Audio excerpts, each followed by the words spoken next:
Thank you. Item number 3, agenda review. Are there any additions, deletions, or changes in order of the agenda items tonight?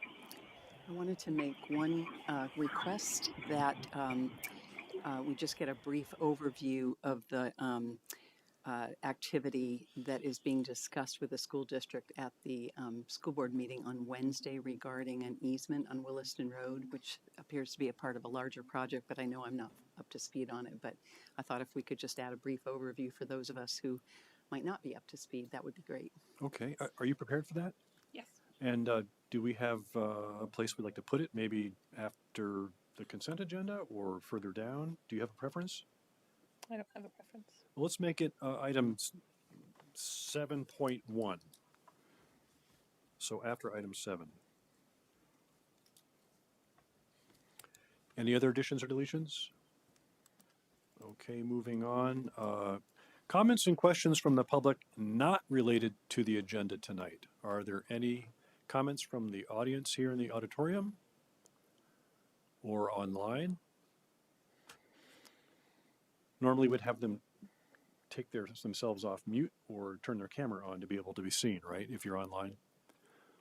So we don't see anybody like that. So we'll move on to item number 4, which is Councilor's announcements and reports on committee assignments and the city manager's report. Which councilor would like to go first? Elizabeth, would you like to go? Sure. I had an opportunity to sit in on the Economic Development Committee meeting, which you were also at, Tim. And I was doing this as a way to familiarize myself and kind of enhance my onboarding. And my intent is to continue to do that. And then also, I know we're talking about appointments tonight. But we had a good conversation. The Economic Development Committee is looking for 2 new members, and they have some robust activity going on, largely focused on a child care survey, which seems to be important right now in terms of understanding what child care needs there are in the city and how that might impact employers who are looking to attract folks to the city. So that was one of the big topics, and I'm not sure, I again had an opportunity to familiarize myself with committee members and with some of their upcoming agenda items. Andrew? Not this week, Tim. Okay. How about Lori? Nothing to report, Okay. except that I will be going to the Planning Commission meeting tomorrow night to say goodbye with my colleagues and thank them for all the work we did together. Excellent. Mike? Nothing. Looking forward to going on to the committee liaison structure. It's definitely an exciting part of the work that we have ahead of us. Okay, great. So I attended the Economic Development Committee meeting just like Elizabeth, and there was a lot of discussion about about childcare, and in fact they're working on a survey. They handed out a copy of the survey, and it was reviewed. Some suggestions came up for changes to be made. I think that's going to be some more work done on that. Also, Alana was plugging the Illuminate Vermont activity that's coming on April 5th and 6th, right? So if everybody doesn't know about that, there's a on the city webpage, there's information about that. So it'll be just like Illuminate Vermont a year ago last December, where they shut down Market Street in front of the city hall, and they had vendors and food trucks and entertainment and bands and drinks, and they're going to have beer and mixed drinks this year, I understand, correct? Okay. Also, I was able to come to City Hall on Friday for a very short meeting with Peter Welch and Jesse Baker after he gave his press conference about the bills he's working on to level the eligibility for SNAP benefits for seniors and people with student loans. So, but we were able to thank him profusely for his work and able to, for obtaining that $8 million gap funding for the bridge. And we had a short conversation. It was, it was really good to be able to sit in on that. So thank you for inviting me to that. Other than that, I don't have anything, but I did have some feedback after the last meeting. A couple of people could not hear very clearly what we were saying, so I will just ask people to be close to their microphones when they speak. Make sure that you can at least hear yourself and enunciate clearly for the audience that's either in the audience here or online. So, Jesse? Great, thank you. So I just want to echo the chair's thanks to Senator Welch for joining us at City Hall. Last week, not only was he here to chat with us about the $8 million grant award, but also held a press conference in this room announcing some legislation that he's sponsoring in Washington and visited with our seniors during their Friday senior lunch. So we're really appreciative that he thinks of us for those kinds of events, and hopes he continues to do so. For the council and the community, wanted to remind everyone that early voting for the second school budget vote is open now. The actual vote is on April 4th at regular 7 to 7 at your polling places. But if you're interested in voting early, you can do that during regular hours at the clerk's office. The superintendent shared that if folks had previously requested a ballot for town meeting day, that we will send those out. So Holly has figured out how to do that, and those will be being mailed out as well. The rental registry for the community, we've gotten some. I have a question on that, Jesse. For those that didn't vote early on town meeting, what is the last day that you can vote early as walk-in? Do you know? That's an excellent question, and I don't know, but I'll be sure we include that in the next city news. I believe to walk in. So is the question to walk in or mail in? To walk into City Hall to pick up an early ballot, what's the last time you can do that? So I would say to be safe, it should be April 2nd, because traditionally April 3rd, the day before the election, City Hall closes, or the clerk's office closes early to prepare for the election. So I would right now off the cuff say April 2nd, but we will include that in the next city news update. That's a great question. Thank you.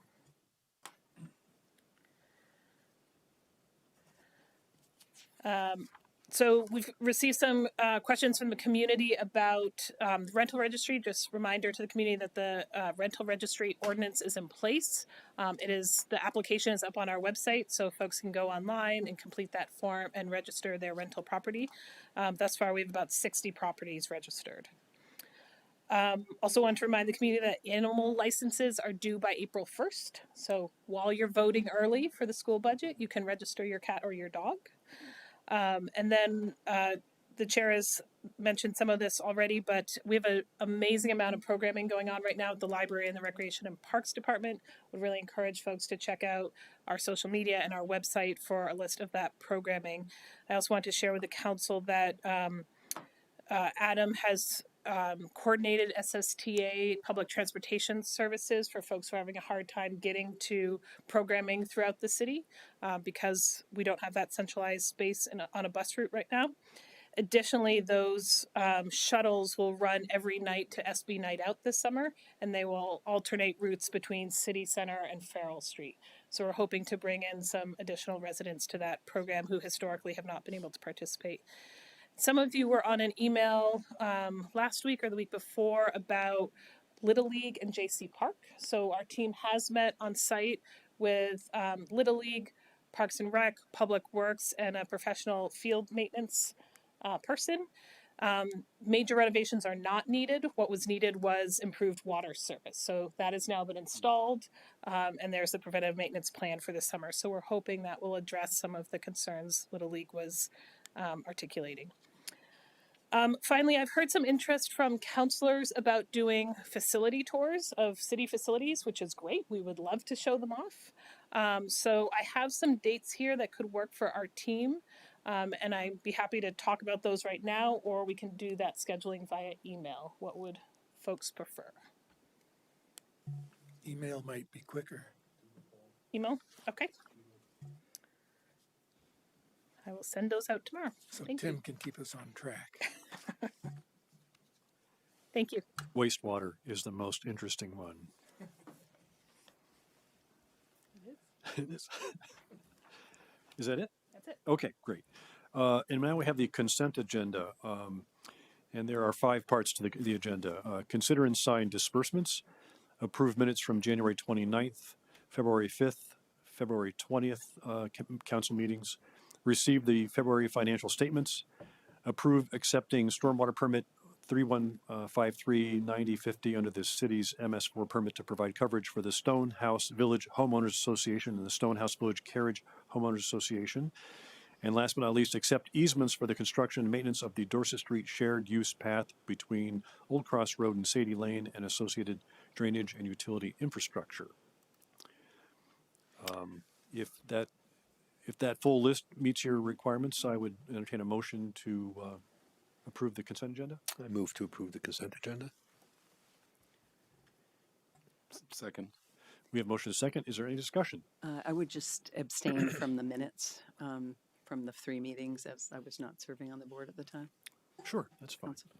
I just have a question, Tim, and this is really just more for understanding, not to really question the process, because I understand it's pretty standard. But why, like, what's the incentives and the framework for the city to take over the stormwater and then fund maintenance, repair, replacement, improvement, as opposed to leaving that funding obligation on the homeowners association? Like, what's the thought process there, and what's in it for the city to do that? It's a great question. Marisa is online. She is our stormwater superintendent. Marisa, are you available? Great. Did you hear Councilor Chalnick's question, or would you like him to repeat? I did hear the question. Thank you. Yeah, that's a good question. So the main reason is that's how we sold the stormwater utility program to the residents. That's how the whole utility got approved. That's the benefit to the residents that we provide based on certain criteria that most neighborhoods have to meet. But this is one of the main benefits that the stormwater utility provides to our residents. So in effect, you're saying that because we raise stormwater fees, and those stormwater fees are designed for this very thing, this is just a natural course of how this is done within the stormwater utility framework. Yes, essentially. Yeah. And we're accepting it once they've constructed it to our standards. So it's like accepting a road. We don't necessarily need to accept a road, but there's a public benefit to having city-owned and maintained roads, similarly with stormwater. Can I? That begs another question from my perspective, which is I think there are some homeowner associations that have either special assessments now and then or at different I don't know how timely it is, but have assessments associated with stormwater activity. So is there the potential for a pipeline of these types of easement approvals that might come before the city? There is certainly a pipeline of accepting new infrastructure that may come before the city. I don't know the specific answer, Marisa. I don't know if you know the specific answer about special assessments for HOAs that are maintaining their own stormwater systems and whether we have any of those anticipated to be accepted. I will also suggest to the council that next meeting is Public Works Night, where you will receive a whole orientation on Public Works stuff. So this is a great guide to us about some things we maybe want to prepare to answer. But Marisa, do you have any response about the HOA question? As far as I'm aware, the special assessments that we currently have are related to stormwater infrastructure upgrades that we provided funding for, and this is how the residents are paying back their portion of that funding, their portion of that bill. I'll hold that question for next week. Then. That's a great question for agenda. next week. Yeah. We'll have Tom here then. Yeah, the whole team will be The here. whole team will be here. Great. Yep. So we have a motion and a second. Any other discussion? All those in favor say aye. Aye. Aye. It's unanimous. Thank you. Item 7, we're going to introduce Jared Pellerin, who's the Deputy City Attorney tonight. Do you want to do Williston Road first, or are you going to do that after? No, it's after that, 7.1. Sure. So while Jared and Colin are coming down, just a few sentences of introduction. So today is Jared's first day with us as Deputy City Attorney. We are thrilled to have him. He comes to us most recently as the acting city attorney in Burlington, also served as counsel for the city of Albany and for the New York State Legislature. He has a BA in government from St. Lawrence University and his law degree from the Albany Law School of Union University. So huge skill, huge talent. We're excited to have him on board. And while I have the microphone, again, really want to thank our city attorney, Colin McNeil, for holding down the fort as the sole attorney for a number of months and doing it with grace and class and patience and humor and a huge amount of professionalism. So thank you, Colin. Thank you, Jesse. You kind of took most of the things I wanted to say about Jared, other than the fact that I'm very excited he's on board. It's going to be great to work with, and it's going to be a great opportunity for us to provide better legal services to the city and to you. So here's Jared. Thank you. Did I pronounce your last name correctly? Yes, I believe you did. It's not Perrin. Maybe that's how my ancestors would pronounce it. But so, yes, good evening, everyone. Jared Pellerin. I'm very excited to be joining the team here at South Burlington. I can already feel the energy within Jesse's team and everyone working hard to provide the utmost benefit and service to the residents. And our local government is in good hands. So I'm excited to jump in with both feet and get to work. Excellent. Thank you. Very exciting to have you on board. Thank you. All right, we're going to move on to 7.1, which is a new item, which is a small discussion of the request for the school district to look at an easement on Williston Road as part of the Williston Streetscape project. Sure. So I wanted to, was asked to provide just a few high-level summary points here. So Alana, our community development director, and I will be attending the school board meeting on Wednesday to present this concept to the school board. This is a plan that has been in discussion with the city council for probably almost a decade, improving the streetscape along Williston Road. It's part of the bond vote the community took last town meeting day to complete the walkability and bikeability of City Center and create that infrastructure network. So where we are in the plans right now is as we get to final engineering, we have our what's called our right-of-way set of plans that outlines the space we will need from private landowners to build our facility. So at times that's just a construction easement. At times that is a permanent conveyance of land. Specifically, this request outlines the right-of-way we will need from the school district at the Williston Road side of the Rick Marcotte campus.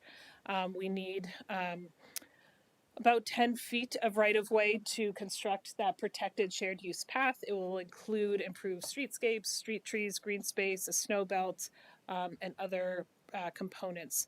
This will be we are proposing that this is at no cost to the school district, so we will reinstall their fence, we will put their parcel back together as however they request. Our ask for the school board on Wednesday night is really to enable us to talk with for our right-of-way attorney to talk with their right-of-way attorney to come to agreement on the legal documents. And then, of course, those legal documents would need to go to the school board for approval and to the council for approval in the future. So no action is needed tonight by you or on Wednesday night by the school board, but this is the overview of the plans. And then just so you can see how they're all connected, again, this is the Williston Road streetscape improvement here. You can see in green, and it creates this kind of walkability, bikeability loop around City Center.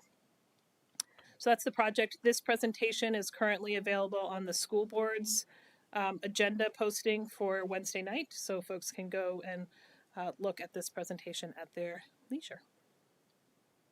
And I guess while I have the mic, I do want to say that we are working on probably, Colin, correct me here, probably 40 or 50 different right-of-way agreements at the moment between the bridge project, these projects you see here in front of you, and in the Dorset Street Shared Use Path project. We do this a lot. A lot of those things will come to you. If you have more questions about that for continuing projects, we're happy to answer those at your request. Just a quick question on it. Was there input from the walkability study into this, or did this inform the walkability study, just for my benefit? So I'm not sure what you mean by the walkability. Well, you had mentioned that part of this included feedback from it was the school's safe I'm getting Oh, it the wrong. Safe Routes to School Safe Task Routes to Force. School, yes, sorry. So the design of this has not gone to them because it was fully designed before that group came to be. But there have been many community processes over the last decade around these projects as a whole, around specifically the Williston Road streetscape improvement effort, and through the Bike and Ped Committee.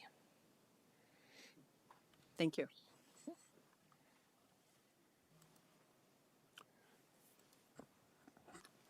Thank you, Jesse. Moving on to number 8, which is council orientation for public safety, police and fire. Sean Burke, Police Chief, and Stephen Locke, Fire Chief. Come on down. Okay. Can I stand? Sure. I believe the manager has my slide deck.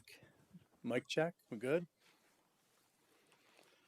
All right. Well, thank you so much. For the record, my name is Sean Burke. I have the privilege of serving as the city's police chief. I'm in my 6th year with the organization. If we could flip to, the org chart.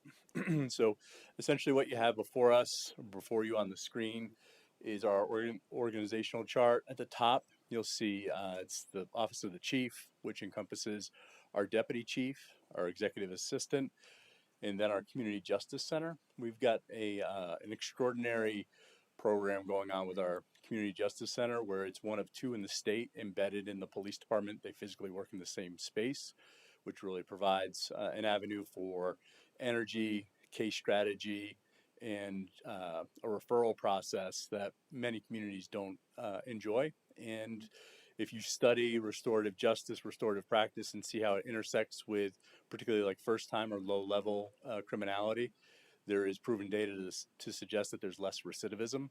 So we see this as a meaningful path forward. And we're fortunate to have that team staffed with our executive director, Joseph Lavanway, and he has 1 employee that assists him in that work in the Community Justice Center that we'll talk about a little bit further on.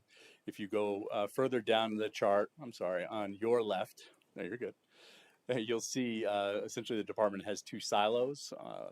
LT is an abbreviation for lieutenant, and patrol is our largest functioning branch, the most visible branch of the police department. Those are the employees that you see in the street in our beautiful blue and silver police cars answering calls for service and patrolling neighborhoods. Right now, we run patrol on a 12-hour schedule, so there are 4 teams. Each team has a sergeant and 3 officers assigned, and then there are 2 additional sergeants that work a split shift, a noon to midnight. And what that offers us is a little bit of human resource to mitigate when one either day sergeant or night sergeant is out. The patrol division works 24/7, 365, and we're answering just about 12,000 calls for service a year. On the right hand, I'm sorry, one add on to the patrol lieutenant's responsibility, Lieutenant Bataille, he oversees our animal control officer, which is actually a contract employee. And they do, depending on the season, between 16 and 20 hours of work in the city, and then emergency call out as needed on animal control issues. On your right is the second silo of the police department, and that's the lieutenant over administration, Lieutenant Jaeger. He's responsible for supervising our sergeant that's assigned to administration. That sergeant is responsible for all of our training, professional regulation compliance, as well as day-to-day oversight of our dispatch center. In the dispatch center, we will, as of tomorrow, employ 7 full-time dispatchers, which is exciting.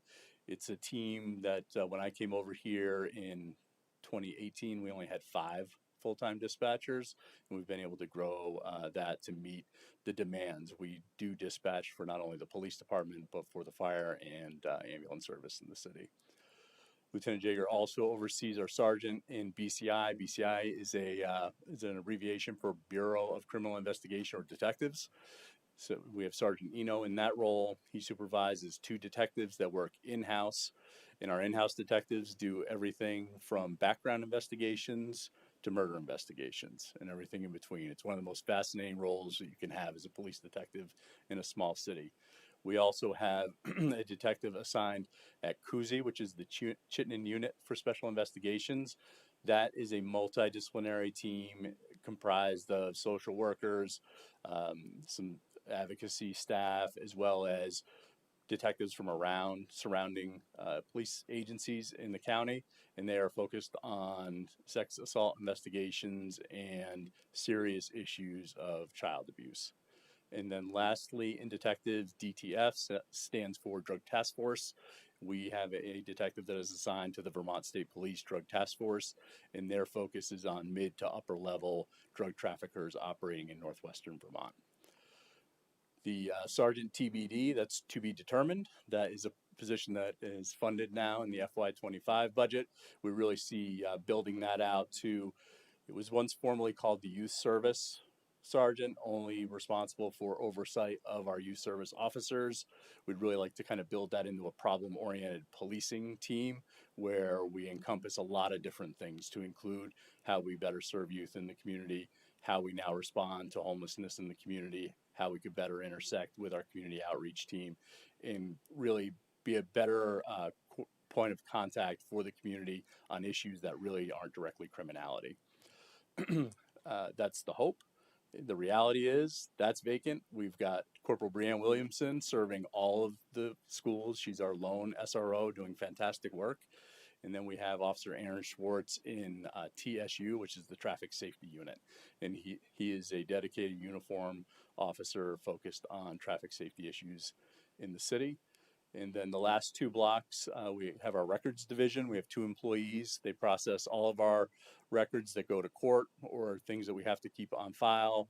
And they also respond to requests from the public or from the courts pursuant to discovery orders, and prepare all that information to include digital evidence management, which is a big part of that work now. And they do a fine job at that. And then lastly is that acronym is our Human Trafficking Case Manager Coordinator. So we have a state-funded, grant-funded position, and this is a victim advocate that does direct service work with those that are actually in the sex trade. And she's responsible for the northern half of the state, and also helps orient kind of the churn of new employees that they have in a similar role in southern Vermont. This illustration is my brain on Monday mornings, but it really, what it shows is the challenges that our profession has been facing with sworn officer staffing.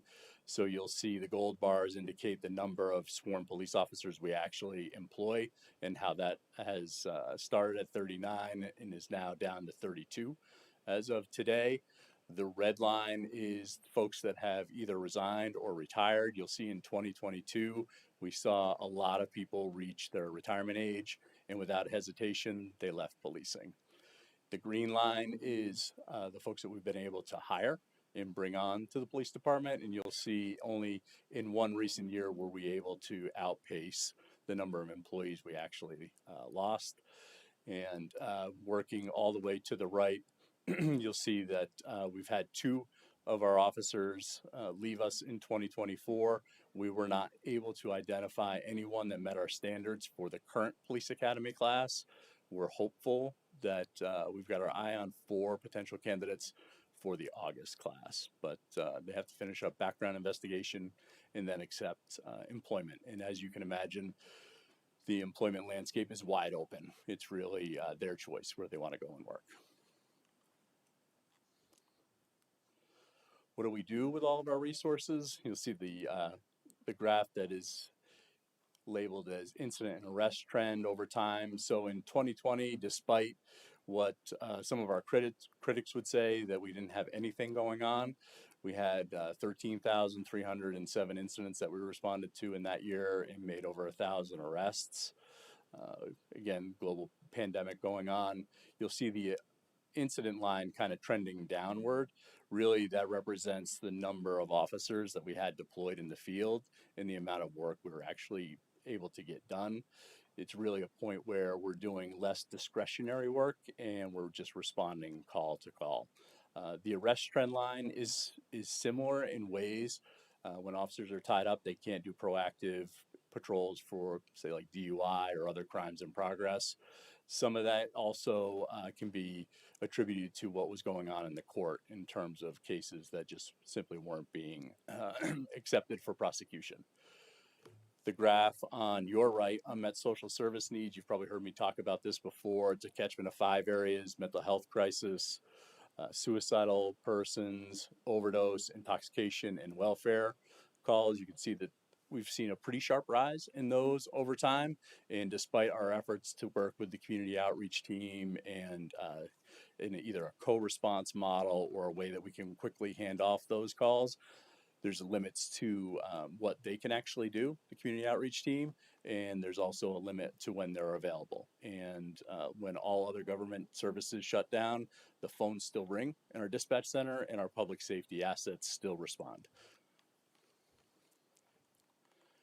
Thank you. Chief, so is that the number of calls, when you say unmet, number of calls that you're not able to respond to? Is that what this chart is showing? No, those are the ones that we actually responded to. So 1,003 in 2023. So you're saying unmet in the sense that this shows there's a lot of social service needs, but you are able to respond to the calls. Yes. Okay. Those people could benefit from a different provider than police or firefighters.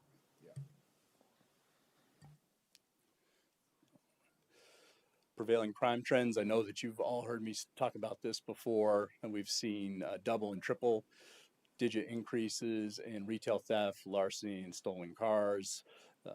Larceny is a term for theft, so theft and stolen cars could really be prevented if folks would not leave themselves vulnerable to the people that are preying upon them, locking their cars, taking their keys, not leaving laptop bags or handbags on seats in the mall parking lot would all be really helpful.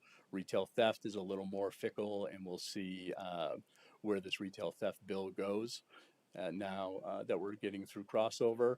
And we'll also see what the court is going to start to do with these issues, because we're seeing a high degree of recidivism across the small number of people. So I think, we could find a way out of this. I'm hoping that the backside of the criminal justice system can help figure this out.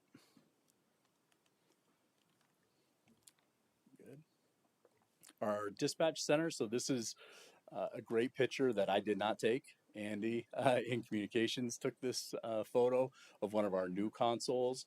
I think it's important to highlight that our dispatch center receives about 16,000 calls for service each year, or dispatches 16,000 calls for service each year between police, fire, and EMS.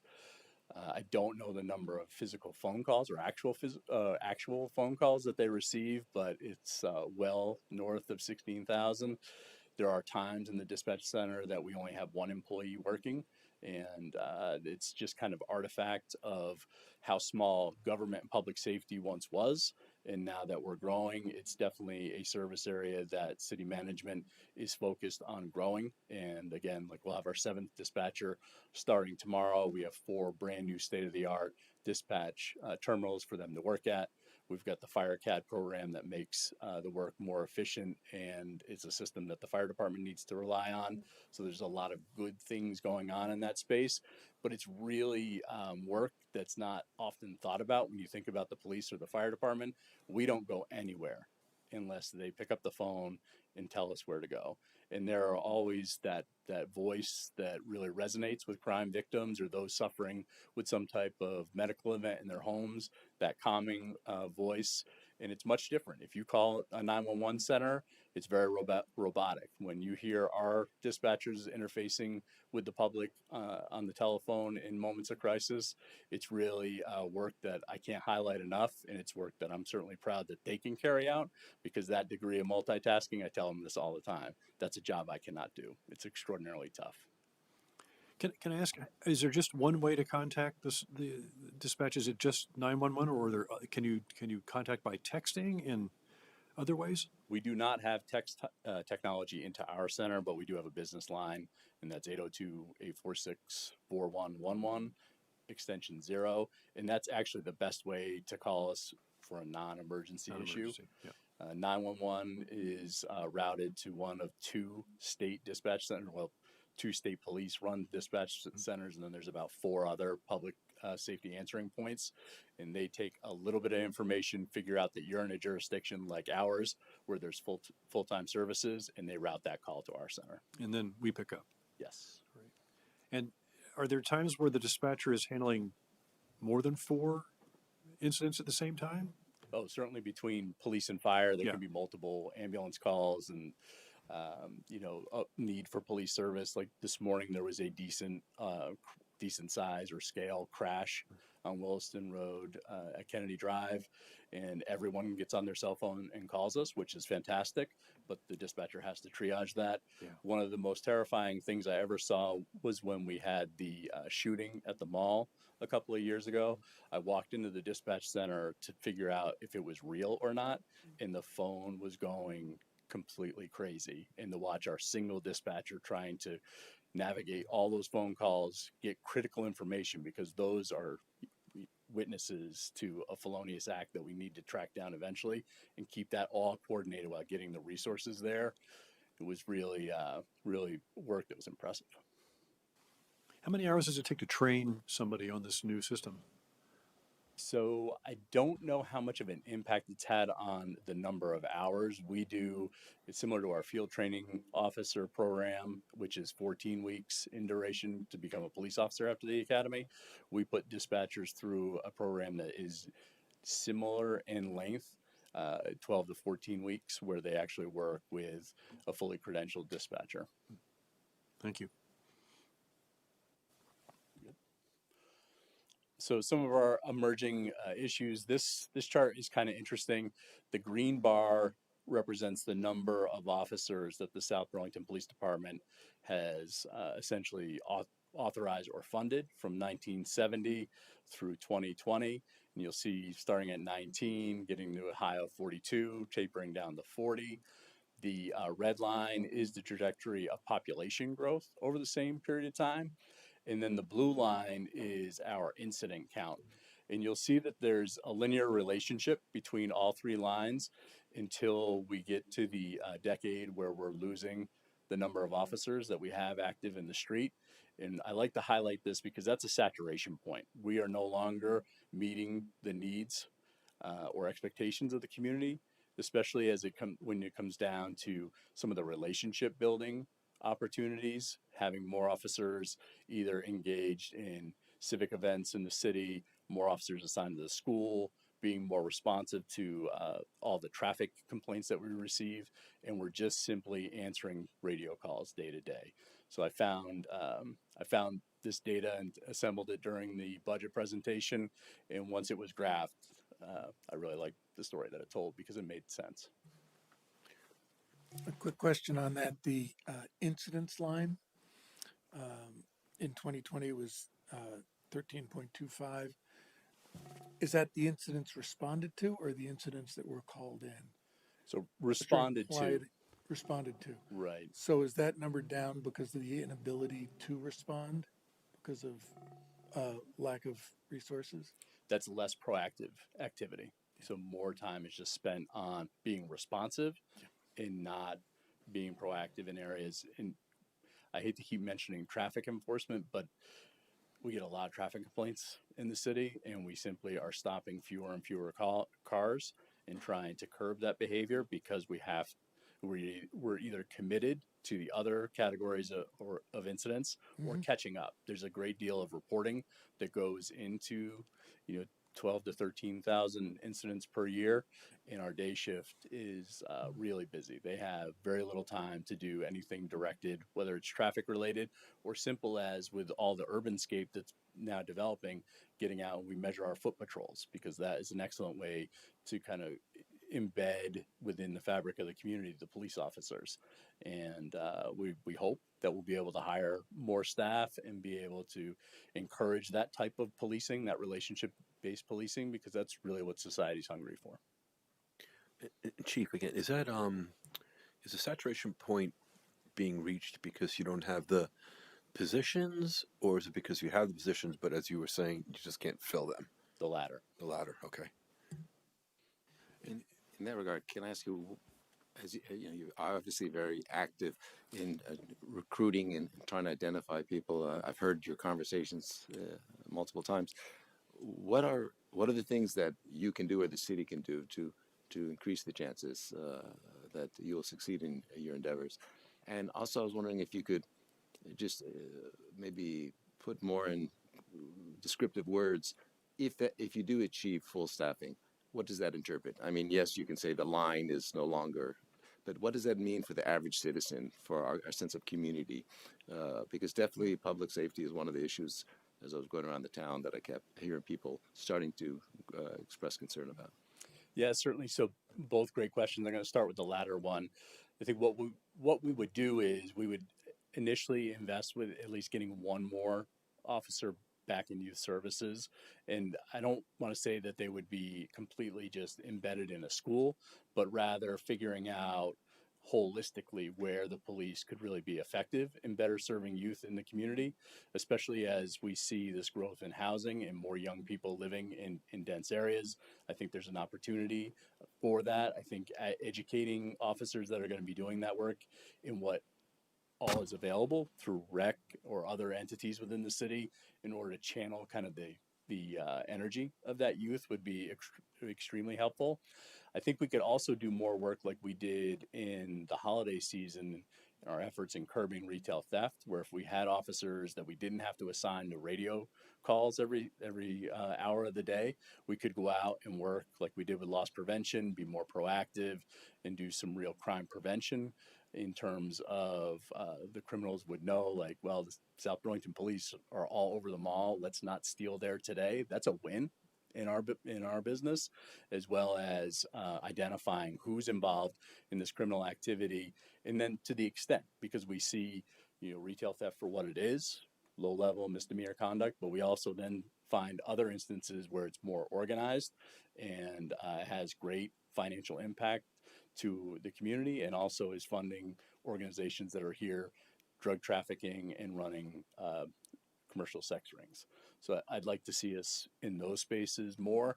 And if everything were perfect and we were able to fill all 40 positions, we would be able to put more officers on the patrol teams, particularly on the day tour, where calls for service are higher than they are at night, and get some relief and some better professional balance for our team that work in the patrol division on the day shift.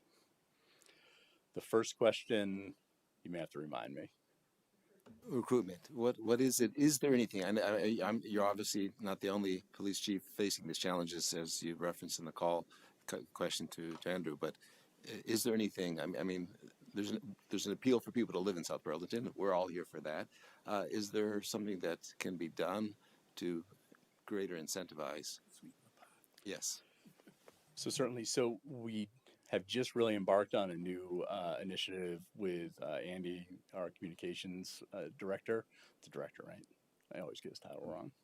But and it's the first time we actually have done targeted ads. So we're using some content that was built or developed with our team, pictures and messaging, and we're using pop-up ads on internet search and also targeted social media campaigns around areas where we know that we've either been successful in the past or have large criminal justice programs, and also areas where we might be able to find this elusive diversity in our workforce. And I think some of that work has been illuminating to me, the 50-year-old white police chief, when I see like one of our young women officers now portrayed doing this work. I hope that people like her can see themselves in those roles and say, like, no, there's a space for me at that table, and hopefully we can make some headway there. But I think as a profession, we're all kind of trying to figure this out on the fly and do everything humanly possible. I wish I had the magic answer, but I don't. I will say, and I think it's a little bit further here in the slides, when our collective bargaining agreement comes up for negotiation in the future, we're simply going to need to reckon with where public safety salaries have gone, particularly on the lower steps of our pay scale in both dispatch and police officer, because we do a good job of, once we employ folks, of really explaining total compensation and everything that you are afforded working here.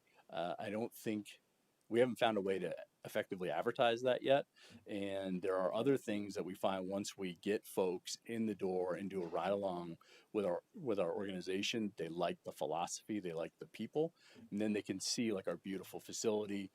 We have a fantastic fleet, gorgeous gym, and learn about some of the non-tangibles, I guess, if you will, that you benefit from by working for the city of South Burlington.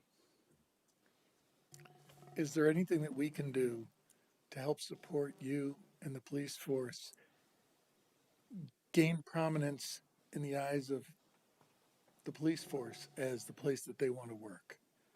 So we do sell that. The community support here is resounding, and it's also something that really resonates with folks that we talk to. So I'm a little relentless about recruitment.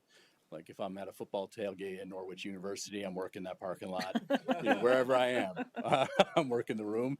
And people that are actually looking around at police departments, they understand what it really means to have a community that wants their police department, that's not at odds with their police department. And working for this city during the last few trying years that we've had in the profession, there's no place better to be. And we do highlight that. But it's a story that it's hard to advertise, I think, and it's one that we do get to tell once we're engaged with residents. But perhaps we could talk with Andy too about ways that we could highlight the level of community support that we do have, because I know that's important to police applicants. Just one more, sorry. Are recruits able to find housing, or is that an obstacle? So it's challenging, and police officers do.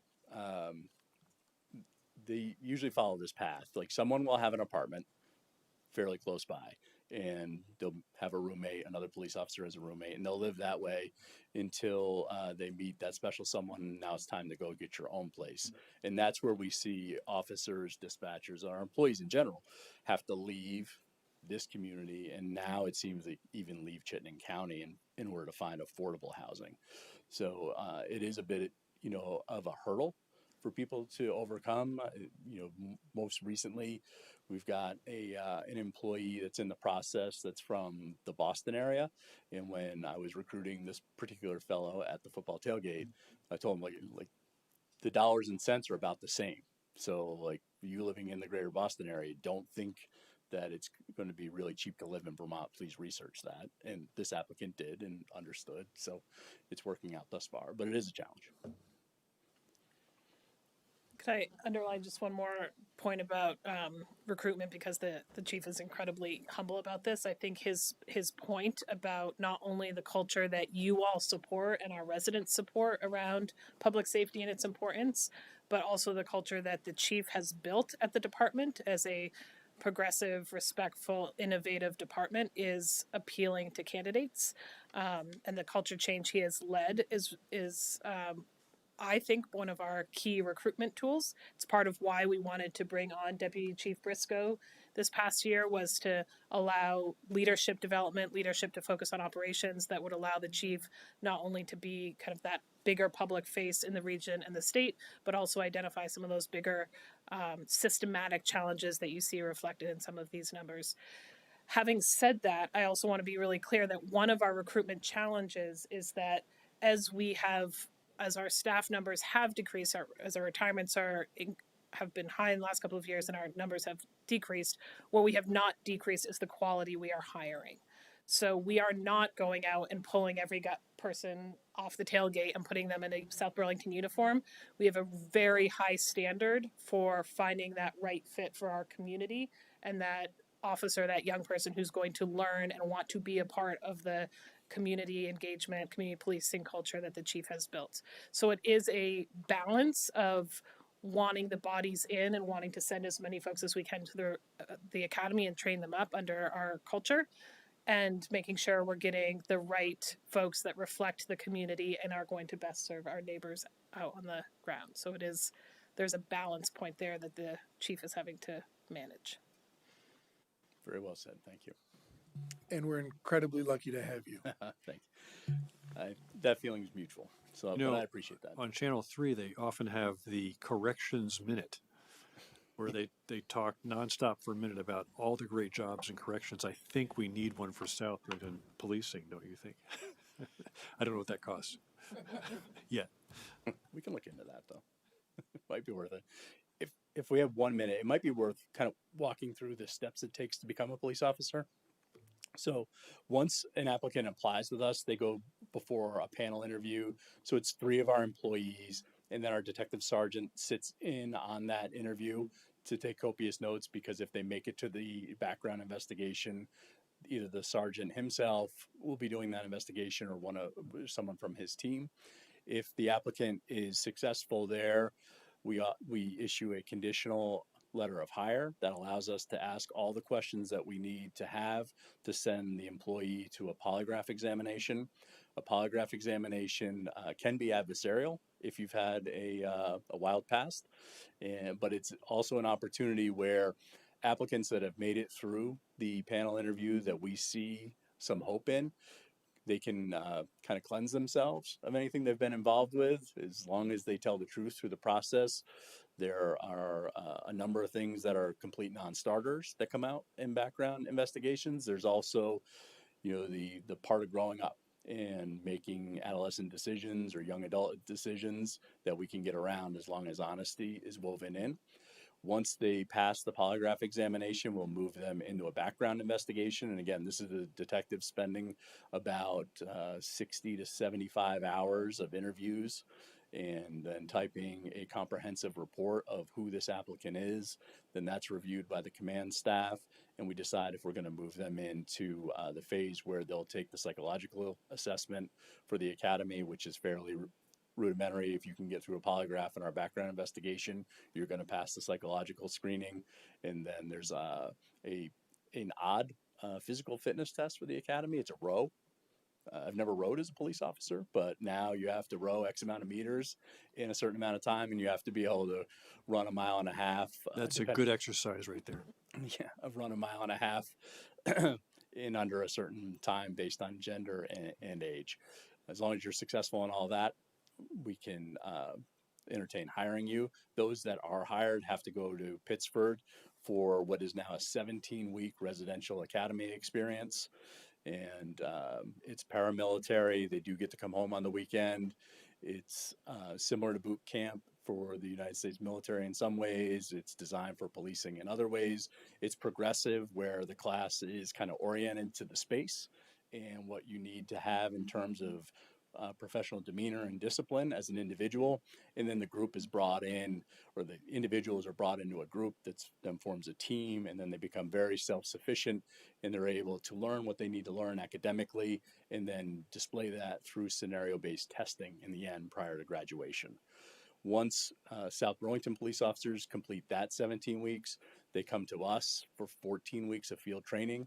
That's a phased approach where they'll ride with at least 3, if not 4, police officers. And this is also a crawl, walk, run phase, where first the employee is observing operations in the field, and then slowly the control is given over from the FTO to the individual officer. Written assessment is done every single shift, and they're graded on a 1 to 7 scale. 4 passes, 7 means you're better than the chief, which doesn't take a lot. And once they're through the FTO process, then they're finally able to go out, now 34 weeks later, once hired, and answer their first radio call by themselves, about 34 weeks in. So it's a major investment, and we have to take hiring serious, because if you hire a problem today to fix a number problem, you're going to have an exponential problem in the end. And how many sessions are there? Three per year at Pittsburgh? 2. Just 2. Okay. And how many candidates are they averaging right now? So they're starting with about 40, and you lose 5 or 6 along the way, generally, rule of thumb. What's interesting about the police academy, all police officers in the state of Vermont attend the same academy. So like when I went 30 years ago, my roommate was a state trooper. That is an excellent opportunity for Vermont to train police to a very consistent standard. If you think about procedural justice and what does society expect, consistency from the police is something they should expect. We do have a vessel to deliver that, and we hope through some investments that are being made toward bringing our training curriculum to an accredited standard over probably the next 4 years, that can be an even better product.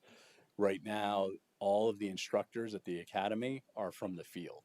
So, like last year, in the calendar year, South Burlington Police spent about 303 hours of staff time teaching at the academy across the 2 sessions.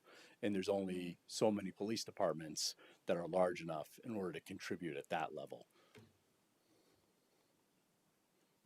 I had a couple of questions. I know we want to stay on an agenda, but one, I was curious to get your feedback, Chief, on the regionalization efforts we've had and sort of where we struggle with that, and maybe how this council can sort of help move that dialogue forward. And it may not be specifically in the dispatch area, but I know that's been frustrating to hear that more neighborhoods or communities haven't jumped on that. The other area is whether or not there are specific cities or towns that you would benchmark some of the best practices that you've introduced, so that there might be other areas that we can look at as council members in terms of looking at those. And I'm sure you have an opportunity to communicate and train in some of those areas. I wanted to ask if we have any online reporting mechanism within the department. And then lastly, I think, just an observation, I think one of the challenges with a well-established culture is the challenge of integrating diversity and maybe some cultural sensitivity into that. Because when you were describing that training process, that just sounds like such a well-oiled machine, and the potential to draw from, despite the hiring challenges, to draw from a similar pool of candidates, it's a real downstream and upstream challenge. And I just wondered if there's any opportunities you've seen to change up that model, to really look at appreciating maybe diversity and cultural sensitivity there. Sure. That was a mouthful, sorry. No, that's all right. So, Chief Locke might be a little bit more of an expert on regionalization than myself. I mean, we had really great momentum for a regional dispatch model, but when one of our larger towns could no longer afford it, it was game over. I think we made a very smart decision in investing in our center and building it not only for what we need today, but maybe what we'll need in the future, with also a potential for some contract services.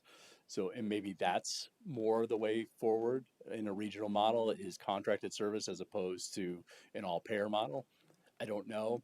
As it relates to policing, I think policing is a little more intimate in a community, and I don't think Chittenden County would be ready for a regional police model.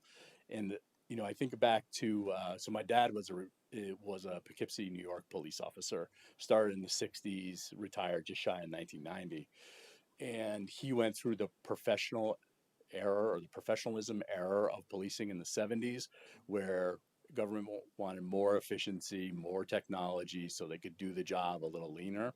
And really what that did is it took cops out of neighborhoods, put them in cars, behind car glass, talking on radios, not on sidewalks, building connection, building relationships.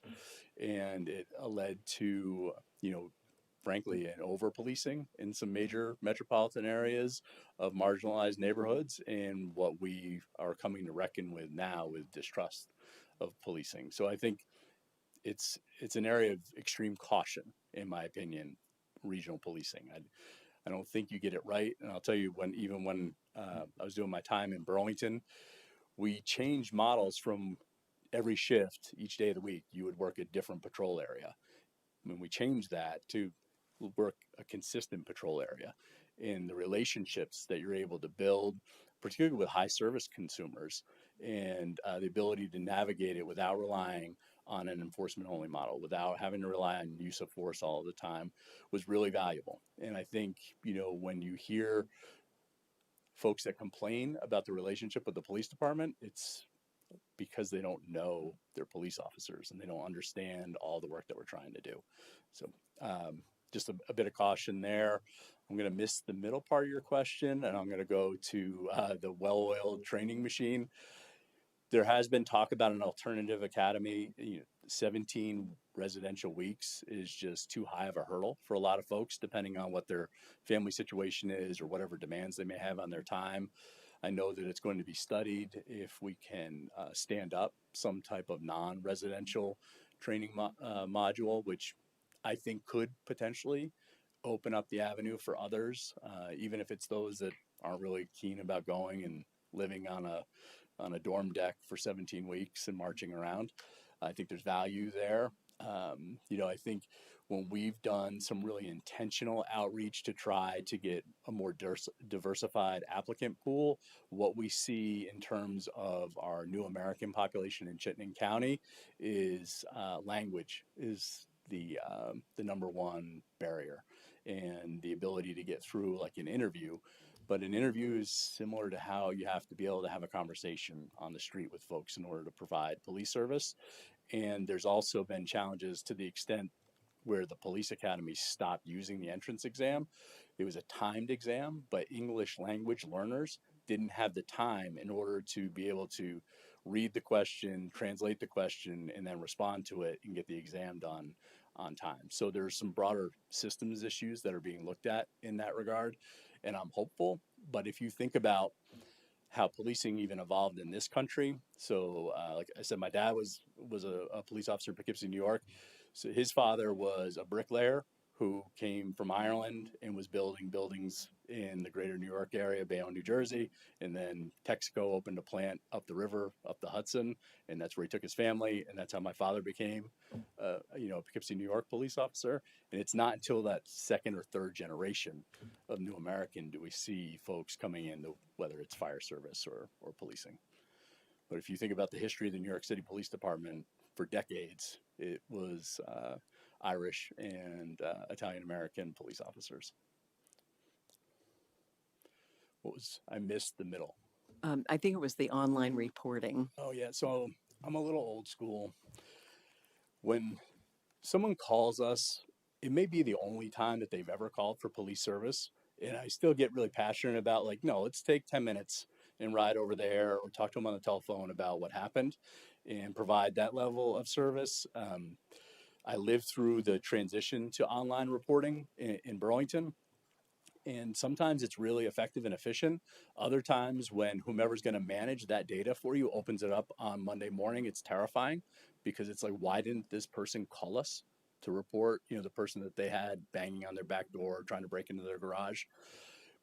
I'd rather not have to get to that level, but we do some incident specific online reporting. Like if you had your car hit in a parking lot and you found it, a week later, you can make that report online. We'll do that, but I think that's the only level of online reporting that we're doing.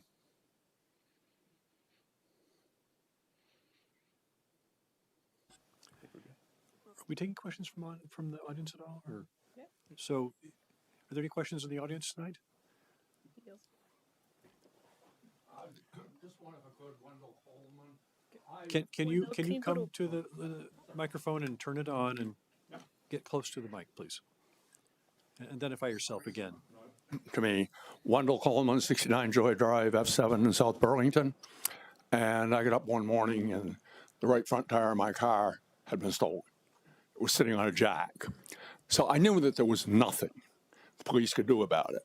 I decided, though, you ought to know about it. So I made a call. Which was the best thing to do? I think it's fine to report that via telephone to us. I mean, oftentimes someone may need the you send somebody out. Insurance, Yep. and it's also good to know because an officer may have stopped someone out that night with a random spare tire, like on the roof of their car. Crazier things have happened. We put these puzzle pieces together. It's always better to give us a call. Okay, thank you. In that case, 846-4111, right? Please, non-emergency line. Right, Yes. right. Two more slides. Can you click through those? Two more slides. Oh, I'm sorry. Didn't know. Go ahead with the slides, please. Oh, no problem. So I'm here for you, actually. So some of the advancements that we've made in 21st century policing, some of you may know, in 2015, President Obama commissioned a task force to study policing. They published this report, 21st Century Policing. Essentially, there's 6 guiding pillars for police departments to follow. And this kind of gets back to the middle of your question, what model agencies are out there? I think there's a lot of agencies that are doing great things, but they're following the lead from documents such as this, or they're following the lead from our professional organizations. I particularly like the Police Executive Research Forum.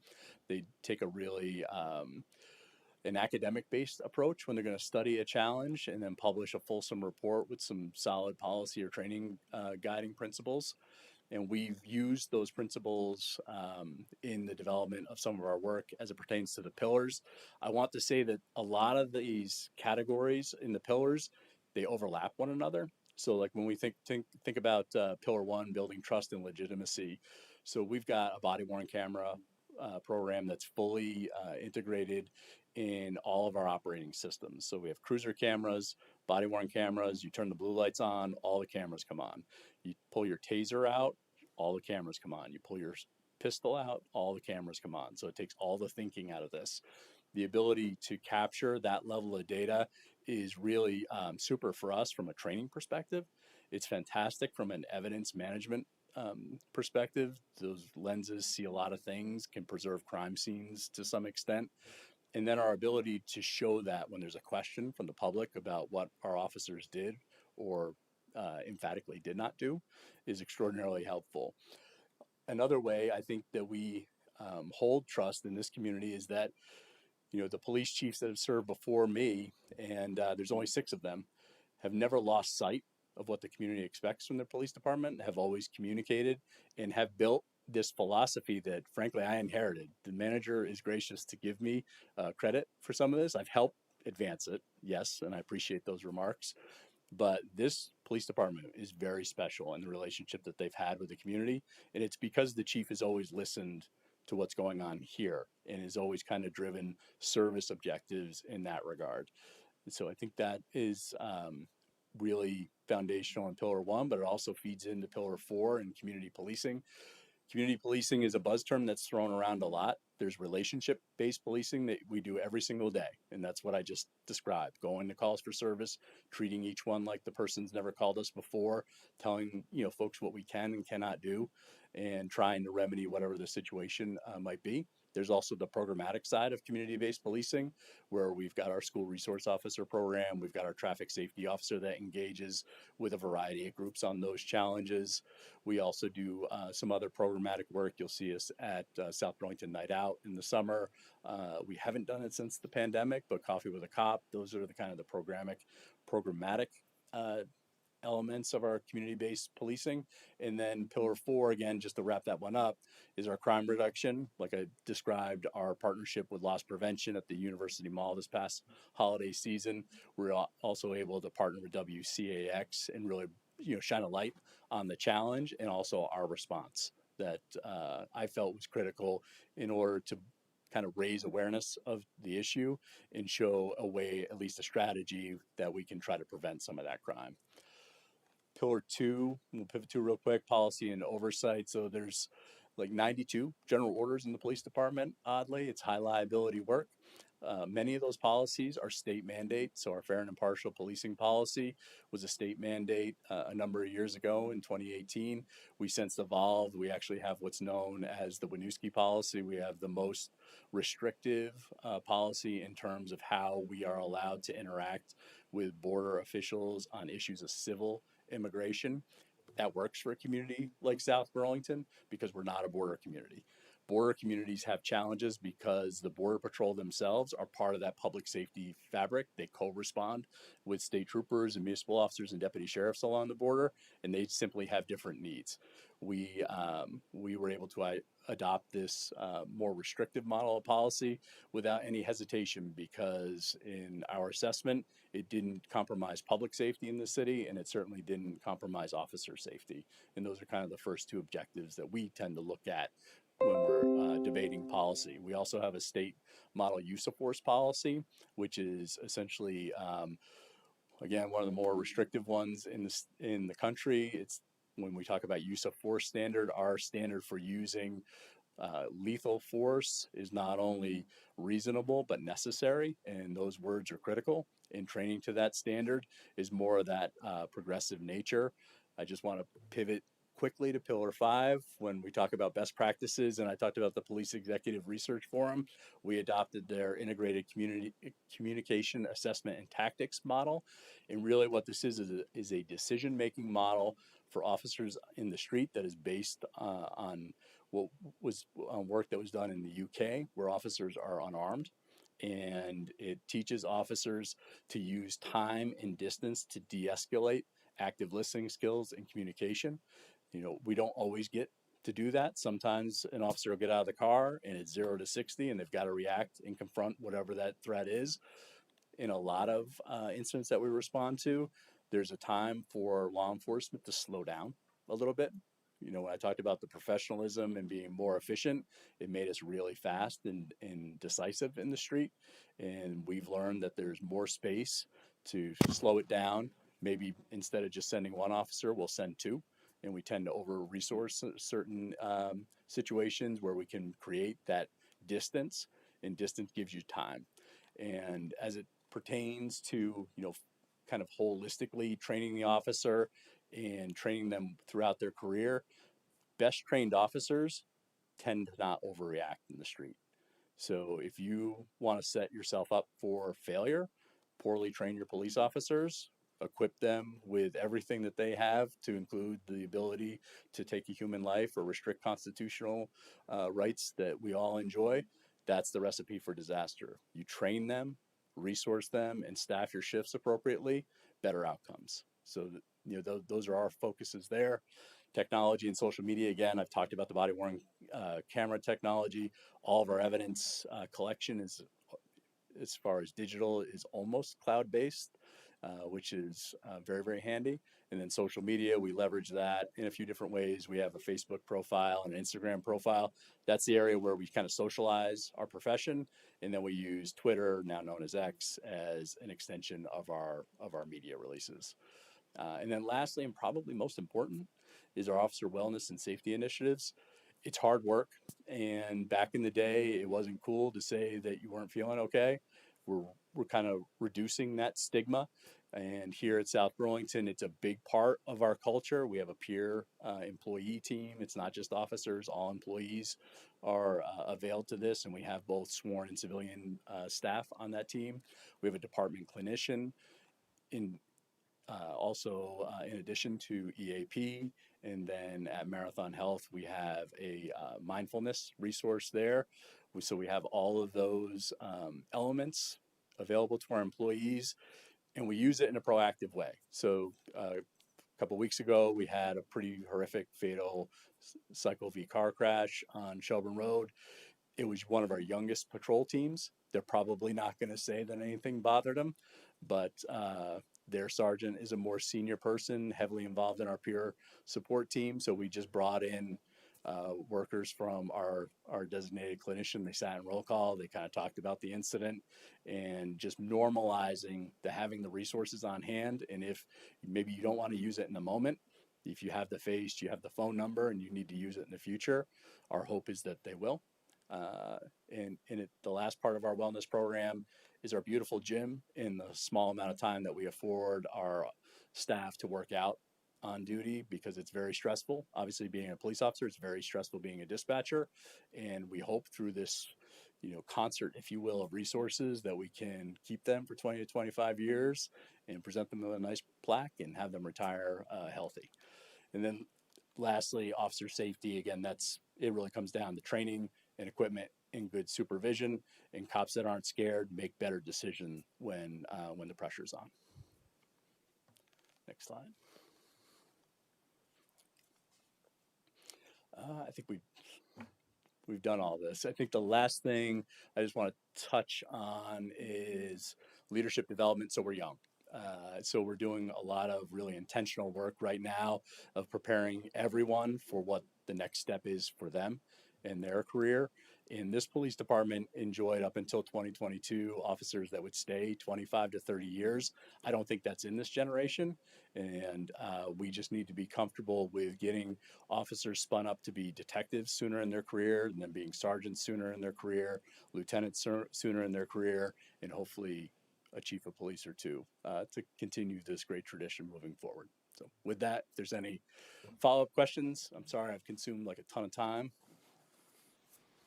I just have a comment, which is I'm really appreciative of the South Burlington Police Department and all their efforts and their hard training. And the thing I worry about is that, to me, I think the first responders probably on a day-to-day basis deal with the most micro and bigger traumas and stress and conflicts and the things that bother me are conflicts with other human beings. I mean, as a car crash, if nobody's hurt badly, it's still, you have adrenaline surges that probably just hit you, all day long if those events occur. Those types of things, that's where that wellness and having the counseling and the EAP available to the officers is really important to me. So thanks for telling us about that. I appreciate it. Well, we appreciate the fiscal support to stand up those programs and sustain them as well.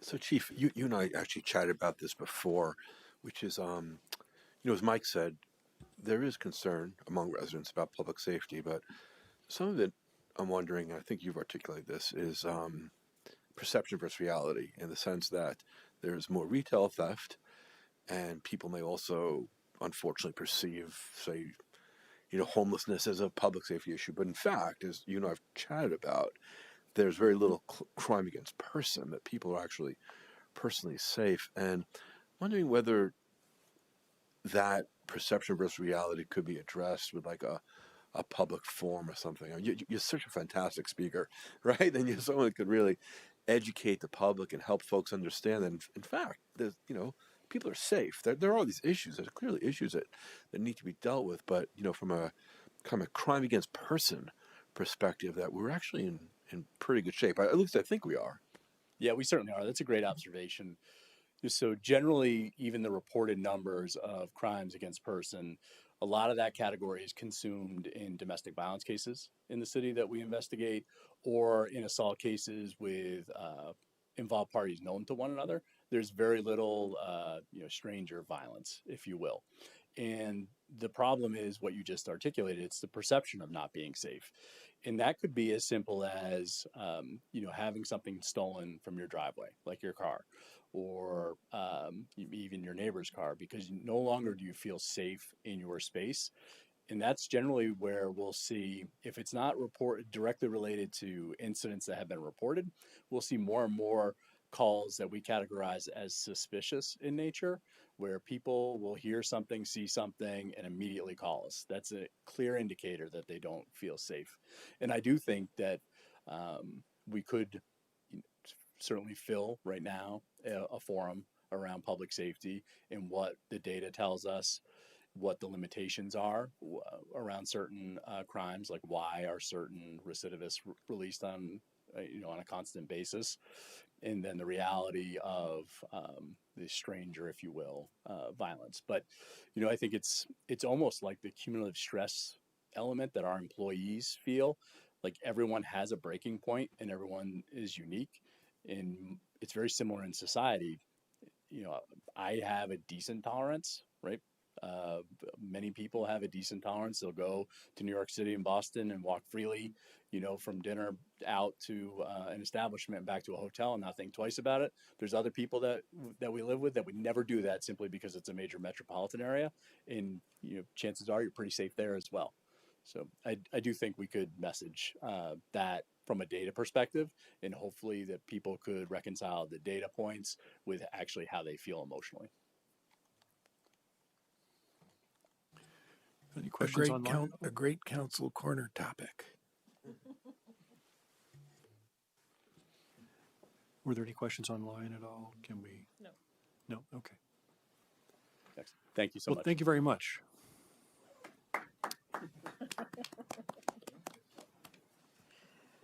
Steve's loves fall. And now, Chief Locke and the fire department.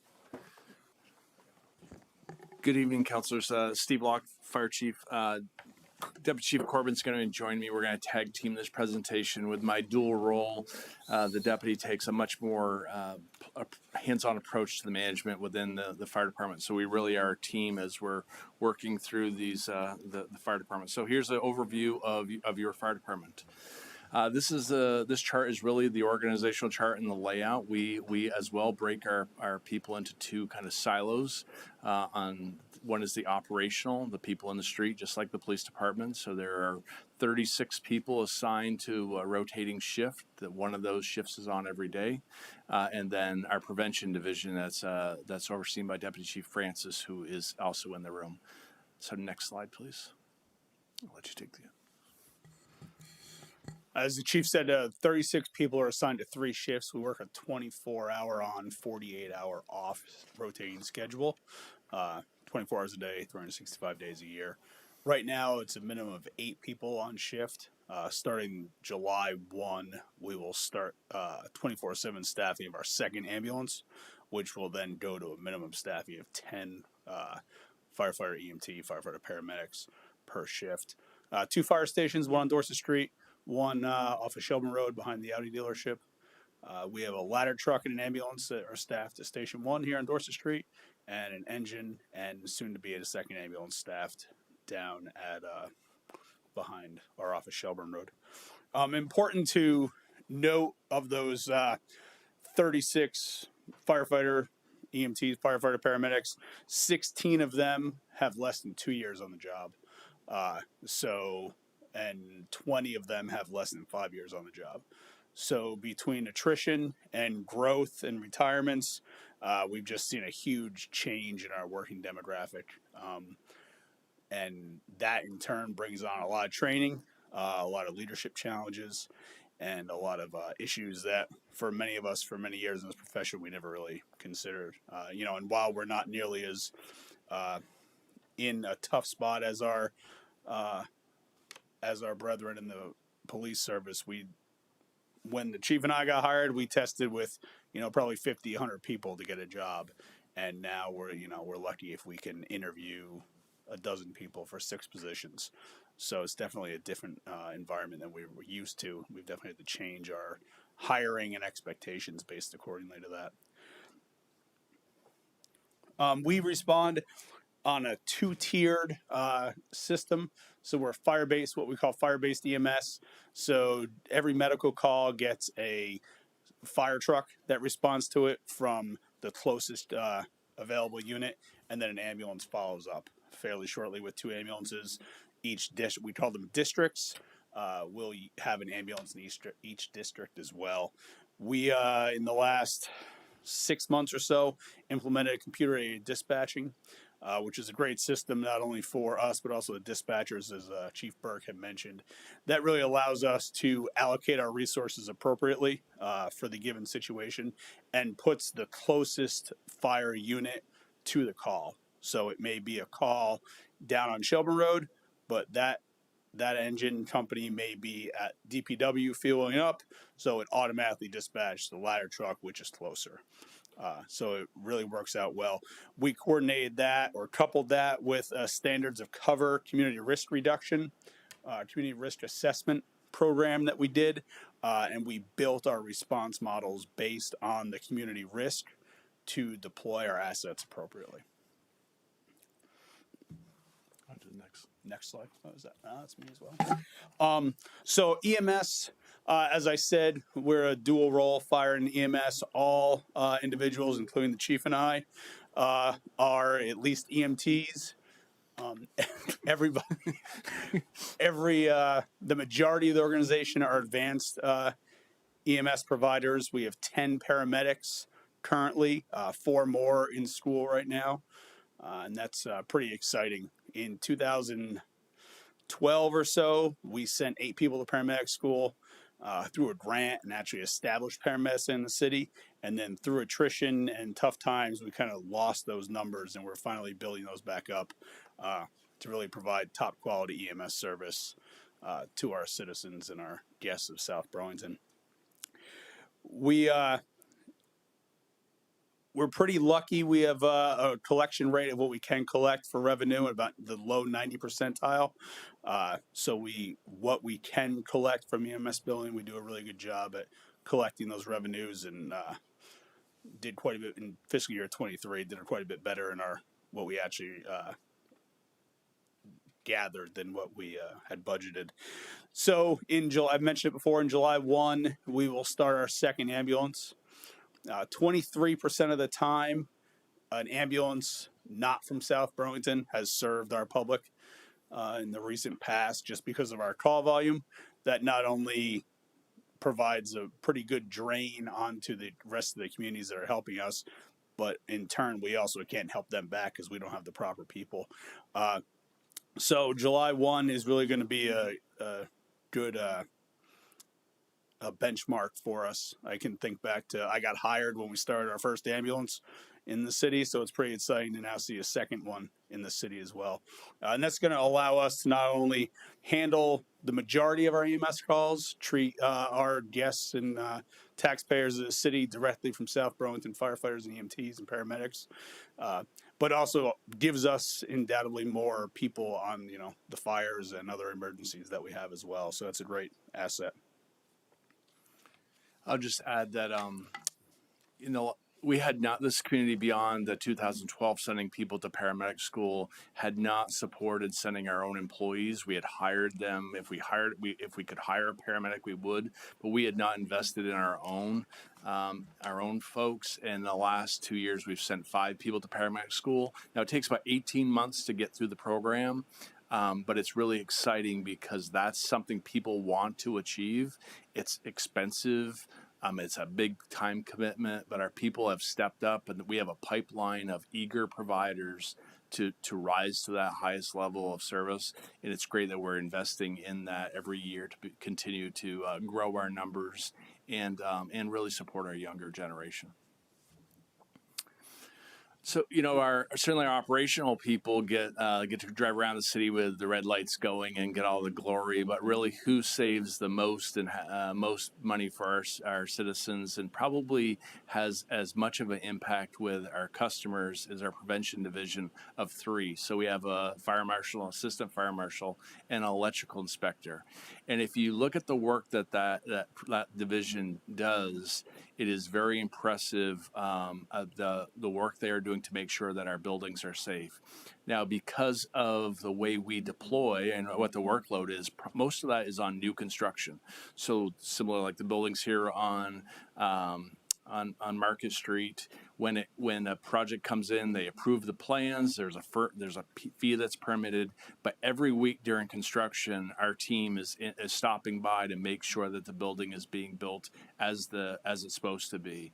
And if you just look at both the number of inspections provided and the permits issued, for a really small department, small number of staff, they are very mighty, and the relationship that they have formed with our realtors and our builders is very powerful. So, and again, if you look at the revenue, 1.4 million that they collected on fees in the previous fiscal year, very powerful. But again, a lot of that was because of the new construction you're seeing on this street and as well in a couple other parts of the city. I suspect that we'll be pushing that again this year. So kudos to the work that they are doing. We are one of very few communities that have our own electrical inspector on staff. We probably will be coming to you for some consideration in the upcoming, perhaps about regulating single-family homes and inspecting new electrical work on single-family homes. So that right now there is no code code requirement. There's a code, but there's no requirement. It's followed. But as we bring you some changes to perhaps the ordinance the next coming months, that may be an area for you to consider. And I think the last thing is just not on this slide, but we will be seeing the rental registry fall under this division in the coming months as well. So in front of you is our call volume increases over the last. Thank you. In front of you is our call volume increases over the last 10 years. In the last 10 years, we've seen a 57% increase in call volume, and we're usually right around about a 70% EMS call volume. 70% of our calls are medical calls in nature. The other 30% of everything from public assist, fire alarms to fires of any kind, motor vehicle accidents, that sort of thing. Again, there's not much to the trend. It's pretty common. It's what if we went back 20 years, we'd see the same trend. So we had finished at 5,100 calls in calendar year 23, and we're already on track to. It's early in the year, but move past that in this calendar year. Quick question. The growth in calls, do you know how that relates in growth in population for South Burlington? And whether there's a correlation between the growth in calls and the growth in population? I would say certainly right there. The increase in call volume has been much greater than the increase in percentage of population. I think a lot of that has to do with the more businesses, more economy in the city. Certainly, more buildings are more fire alarms, are more elevator. People stuck in elevators, more traffic, or more car accidents. So I think it's more than just an increase in city population, but more of an increase still in city visitors and traffic through the city. And while again not measured here, but it's the same consideration. Chief Burke has the unmet social needs. So police cars and ambulances are now the social workers of our city, and that is just the facts. And so calls that would have never received an ambulance 10 years ago are just a daily occurrence. What about opioid overdoses? Is that included in here? And can you distinguish it and say that that's really grown at a faster rate than anything else? Yeah, so they are included in those calls. We do not, correct me, we do not, I would not say we do not have the opioid overdose problem that you have in other communities. Just, it is infrequent at best. It happens, but it is certainly infrequent.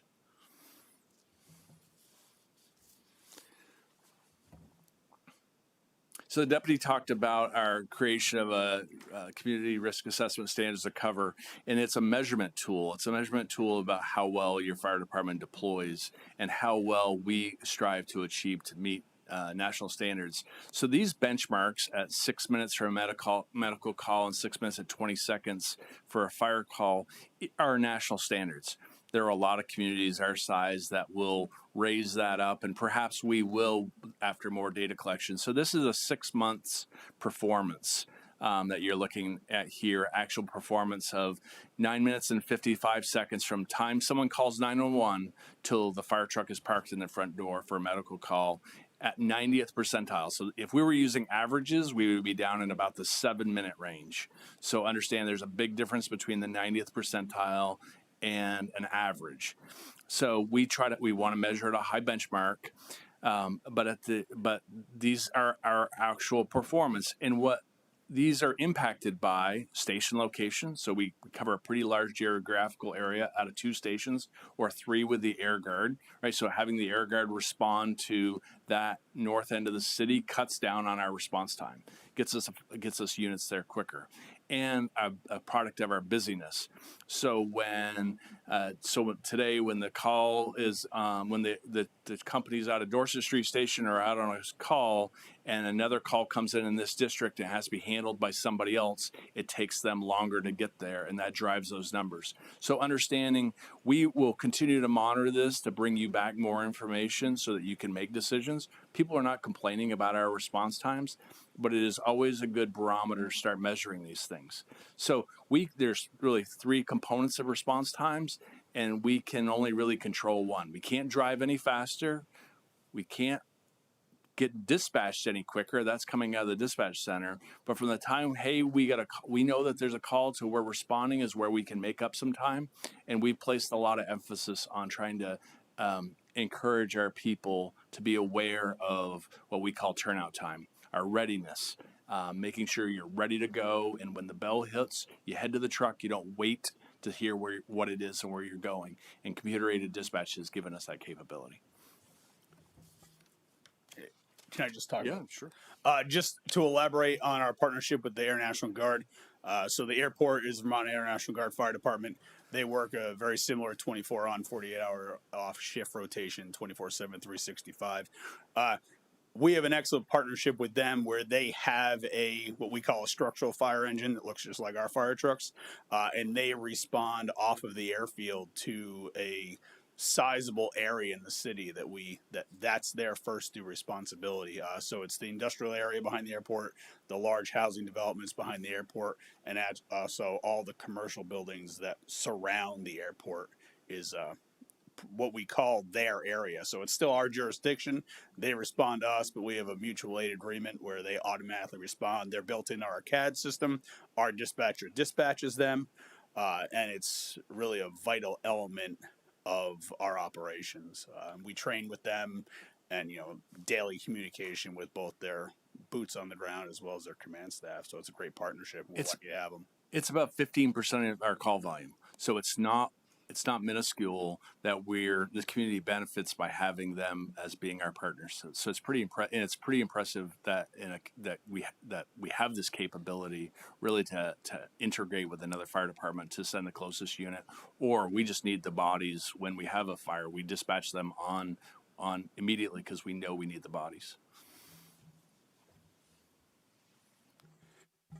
So in fiscal year 23, in early calendar year 23, we developed the department's first strategic plan, a 5-year plan, 3-day event. Every member in the organization participated, which was great to see. And basically a roadmap for the next 5 years and what our 5 primary goals were. We also set out our missions, vision, and values of the organization, which was really at best a 50-year-old document. So a lot of it focused on employee health, employee well-being, and really a better response to the community as far as our resources, alternate response models, and ways that we could really give the community the service they deserved and not put an overtaxing burden on the employees at the same time. So it's worked out well. Some of the things have just fallen into place out of it. Computer aided dispatching, station alerting, funding for paramedic school. A lot of that stuff has just naturally fallen into place where it should, and some of the other initiatives and goals we'll be working on in the coming months and years. And finally, our emerging issues. We are going to see retirements in our prevention division, both in the next 18 months, or even our assistant fire marshal was anticipated to leave in the next 3 or 4 months. So we are planning for some replacement of staff in that very important division. As the deputy talked about, a large percentage of our staff are new and they need to be provided training, and that training is costly, but it really is important that we give them live fire training. So we're sending each of the shifts this year again to the burn building. They got to have that experience to make good decisions. And so recruitment of our firefighters, as the deputy said again there on that one, is something that's new to us, something new to the fire service nationwide. Our facilities are aging. Our facilities are not set up for a diverse workforce, and I'm proud to say that we now have 4 women on the staff from 18 months ago or so. So it's nice to see that, but at the same time, we need to create facilities that are more ready for gender diversification. This community is going to have to start to consider the risk of not having a dedicated shift commander. So we're heavy call volume, very busy, but we have a command and control structure that requires a dedicated shift commander, and we don't have that. That is a risk every time we go to a significant event, that we don't have a quarterback calling the plays that's dedicated to that position. They're riding the right front seat of a fire truck. That's a dangerous place to do on low frequency, high risk incidents. Rental registry, we're off and running with that. And we are interviewing some candidates later this week to help lead that project. But we definitely need to get someone on board to handle that. And then, similar with the police, the impact of behavioral health and substance abuse on our workforce. I mean, it is a revolving door of, we see this. we see the same patients, we transport them to the hospital, they're released, and we take them again. And that's not something that we can solve ourselves. That is a state and national problem, but that has impacted police and fire way more than what the chief or I or would ever have envisioned when we came on the job 30 years ago, that we'd be dealing with this level of behavioral health and substance abuse. So it is a very different occupation. And that is your fire department. Gladly take any questions.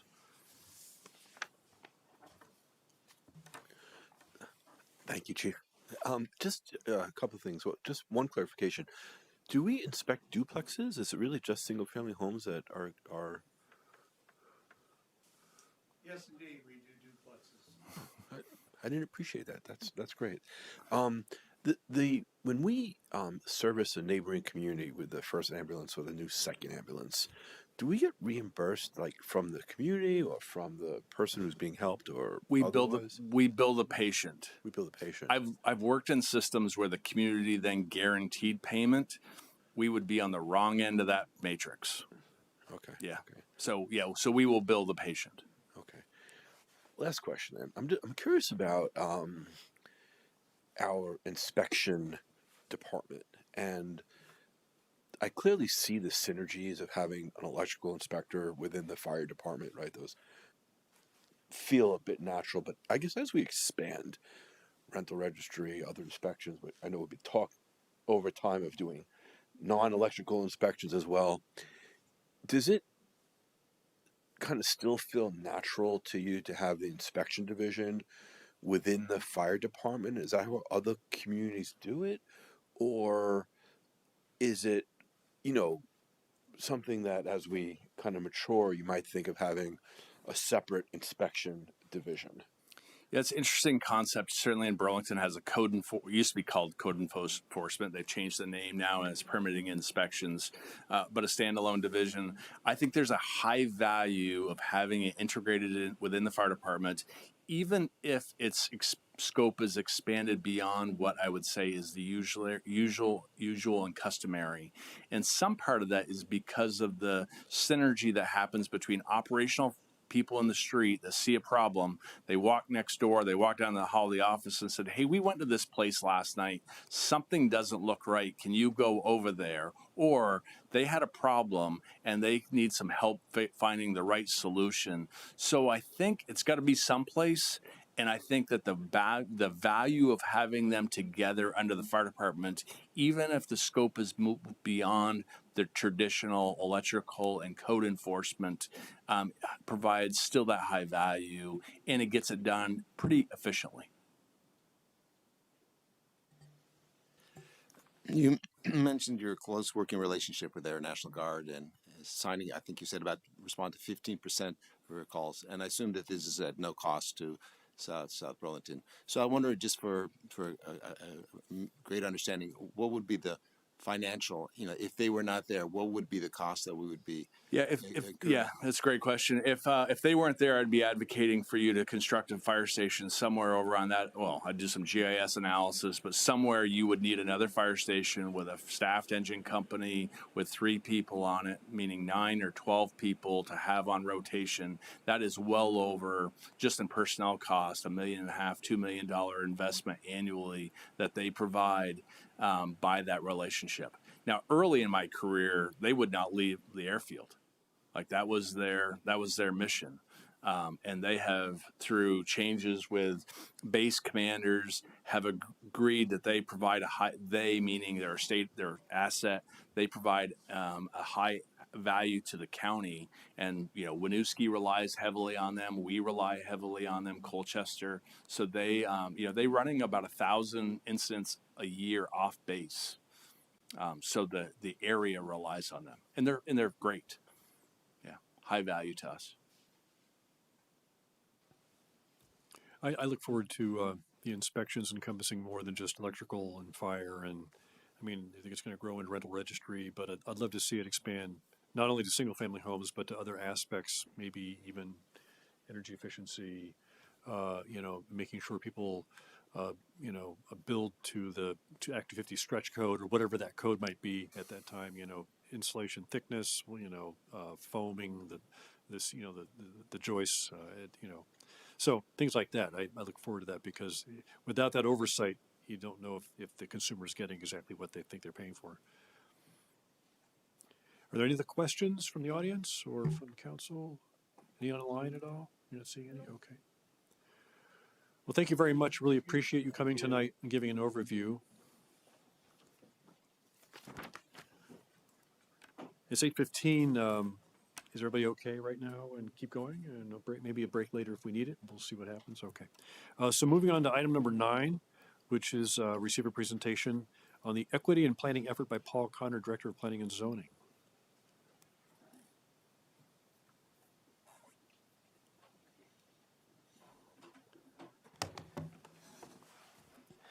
Hey folks, tough acts to follow there. But we've standardized our presentations so at least they'll look similar. Just take the best of all of them. So I'm here to talk about a really exciting project that we are in the process of kicking off. It is a collaboration not just from the planning department, but with the city manager's office, with our communications head, and it's going to integrate a lot of work that involves our built community. So really our public works department we think is going to be really closely involved, and we're here to just talk a little bit about what we are doing. So I'm going to share a screen as soon as I'm given the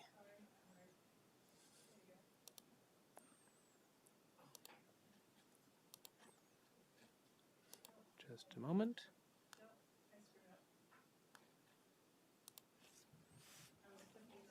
I was clicking the box that had your face on it, which is the South Burlington presenter. Now your other box should be the presenter. Okay.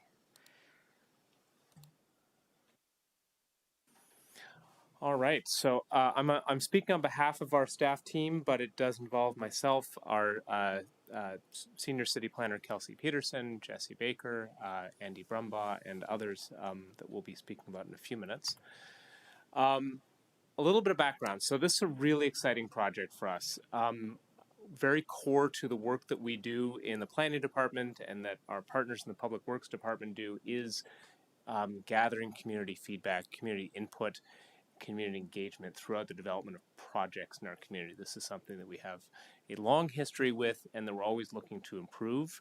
About a year and a half ago, the Planning Commission recommended and the City Council approved the submittal of a grant to the state to do an equity in planning toolkit.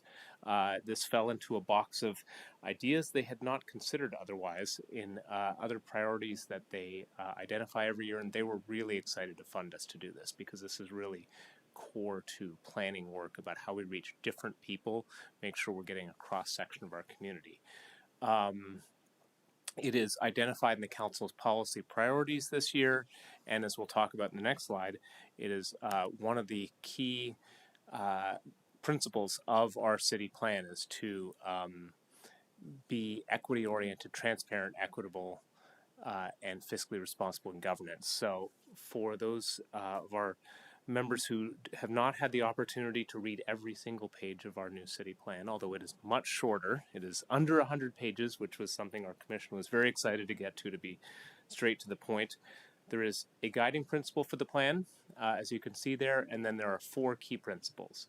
And the intent here is that in the decision-making and in all the work that leads up to those decisions, that the guiding principle and 4 key principles are carried throughout our work. So as we think about any project that we're doing, we're thinking about how do we be climate resilient, people-oriented, collaborative, inclusive, and these holding them together in all of our work. There's a whole bunch in our city plan that speaks directly to this subject of equity and inclusion in our work.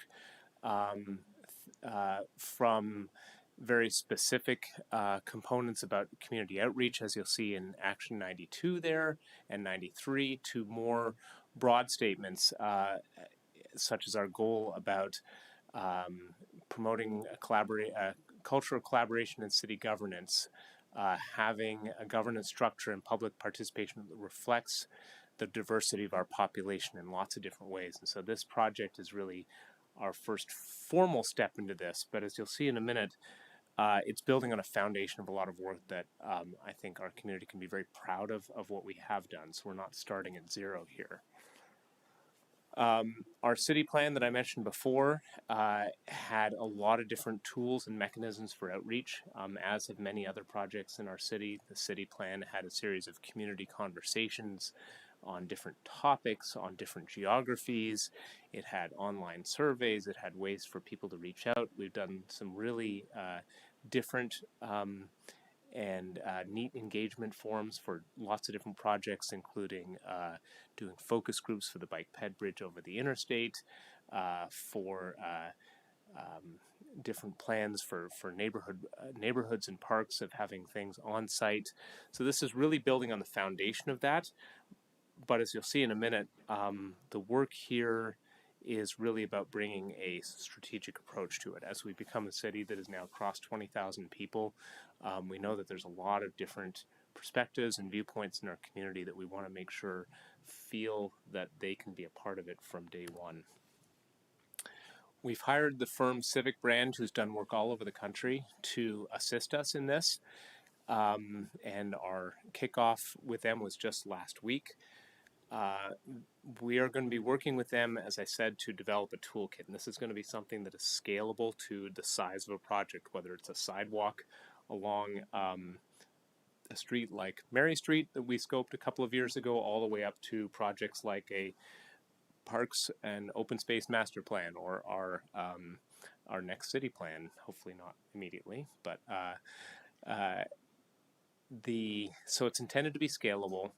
The work that we're doing is to start by developing this toolkit in a way that is equitable from the beginning. So working with our project team, working with all of our department heads to identify some community leaders in our community. We've identified most of, and soon the entirety of, an advisory group to be appointed by our city manager of leaders of lots of different perspectives in our community. And from there, we're going to shape a project of what does it mean to have a toolkit in our community. So we're going to be having focus groups and an online survey, various different engagements, and a tool that I'm personally very excited about that Civic Brand has brought to other communities, called a meeting in a box, which is essentially all of the tools for a person who might be a leader in the community to then bring and host a conversation in their own environment, so that it's not always directly the city or directly staff or directly consultants who are doing the outreach, but that the outreach goes another step and then another step back there further out, and then we really reach a lot of people in our community. I spoke a minute ago about being systematic. One of the things that we're really excited about is working with Civic Brand to identify what they call personas in the community. So we met with a number of different folks about how can we think about who is in our community. And this has, I think, been a challenge. I've worked here for a long time, and I'm deeply passionate about this community, and it's a lot of different things. It's a lot of different people who live very different lives, and finding a way that is both fair and reaching a lot of different people, and also not spending 7 years trying to get everybody's individual opinion. How do you do that in a way that is reaching a lot of different folks? And so their personas approach is one that identifies the ways in which people use or communicate in our community in similar ways. So it may not be necessarily what we often first think of typical demographics of age or gender or renter versus owner or race or anything like that. It may be different ways that the community groups itself by who uses online social media and who tends to use goes to certain kinds of grocery stores and things like that, of ways that we can get cross sections of our community that don't fall along the lines that we might initially think of. And so they're going to help us both from a data-driven approach, but also making use of the community leaders in the advisory group and interviews and focus groups that we're going to do to learn more about our community. So where are we headed? The purpose of this, from planning projects and public works projects, is to get different viewpoints that ultimately make our community stronger. That we are starting from hearing, understanding what our community really needs, those who both know how to access our government and those who don't, to ultimately help the leadership, whether that is the city council, the committees, the commission, and staff leaders, to better understand our community and to be able to make decisions for our immediate and long-term future. And that's really the big goal that we have out of this. And a big piece of this, of course, is you as our elected officials, helping and ultimately making use of the work that we're developing through this. And I think that was my last slide. I wanted to be time efficient because I know you're getting a lot of presentations tonight. I have a question, Paul. Do we have an idea? It's hard not to look at sort of our percentage of folks that or registered voters that vote in our elections, and I think this was a little bit of a high year, around 30% because of the primary. But my recollection is we're kind of in that 25% usually. But do we have any data that could serve as a benchmark on the city plan process, which was a long, process that tried to collect feedback through a lot of different mechanisms, as you've described, of what the number of unique community members that participated in that in some way? And I feel like my sense is that could serve as a benchmark of what worked with folks that were self-selecting into parts of that process, and it could serve as a benchmark for, how do we define inclusiveness going forward, and the kind of personas that you described. We do have some information on it. We did collect attendance at each of the meetings. We didn't, in our polling, we didn't tell people they couldn't do it more than once, but a lot of people live busy lives, so I don't imagine that anybody was trying to stuff the ballot box too much with that. It's interesting that the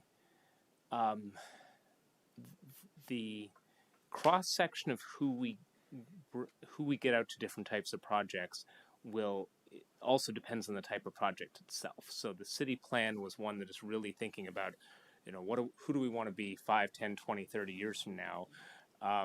That's not necessarily the same cross section as folks who have come out over the years to meetings that the airport would have with Chamberlain neighborhood, who are responding to maybe what they see as a direct change in their community.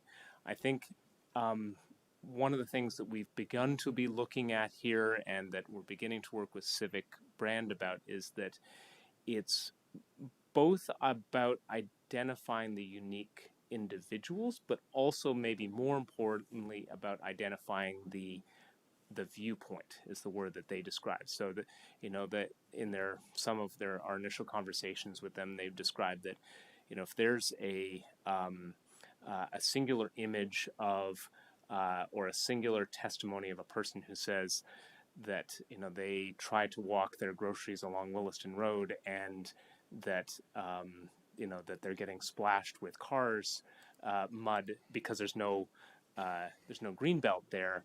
That doesn't need to be repeated by 20 other people to understand that viewpoint of a person, and then we can build from there in the project and say, boy, how many people live here? How many grocery stores are there?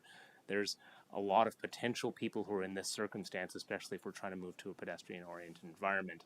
So it may not necessarily be say, oh, we heard one thing, now let's see if we can find 20 other people to back that up if it's a fairly clear statement of a viewpoint that is shared in the community. So that's one of the things that I think has been really interesting to me about thinking about what does it mean to get higher turnout. It may not just be only about more people, but more perspectives being shared.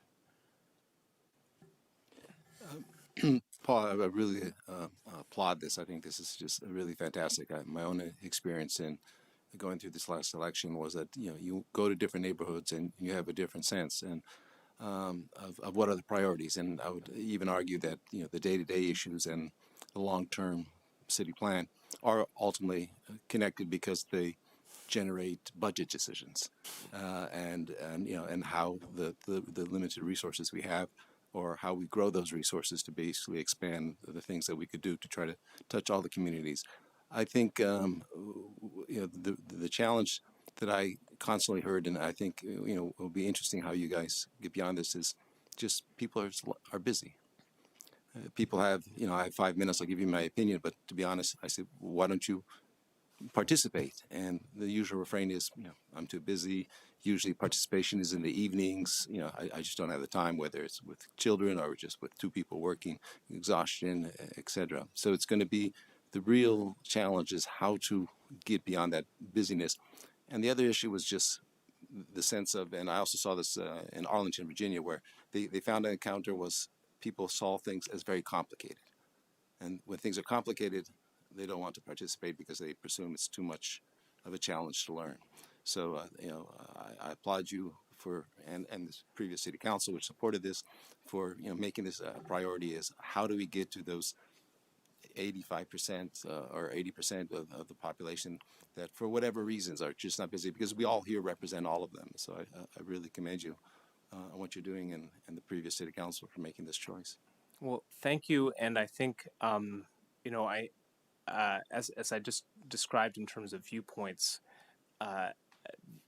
there's many tools in the toolbox that we can consider about how do we systematically go about it. One of the things that I was most excited about in the city plan, for example, was that in addition to meeting with the committees, meeting with people who came out, our senior city planner met with the leadership of every department in the city, both to hear their professional expertise, but also to hear what are they hearing in the community. So what is the library hearing in the community? What are our firefighters and police officers hearing in the community on a day-to-day basis? What are they witnessing in the city?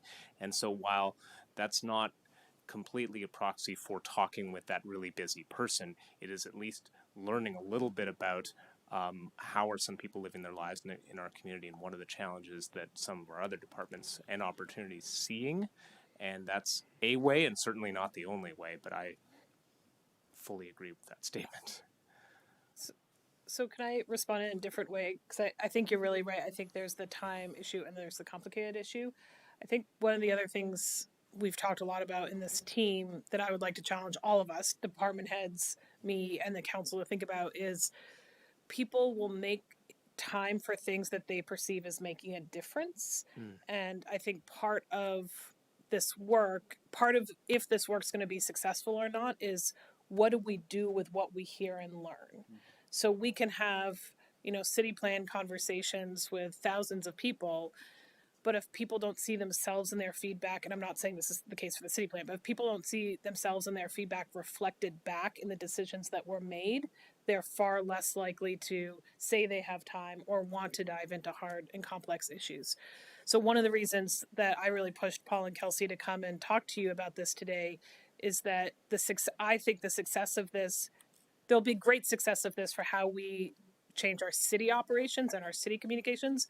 But I think a lot of the success of this will be what you all decide to do with setting policy around what we listen and hear, and how we as staff feed that information back to you in a way that those personas can see themselves in the decisions and hold that trust. So I think you're right on time and complexity, but I think we have a role to help people feel like their time is valued by providing feedback.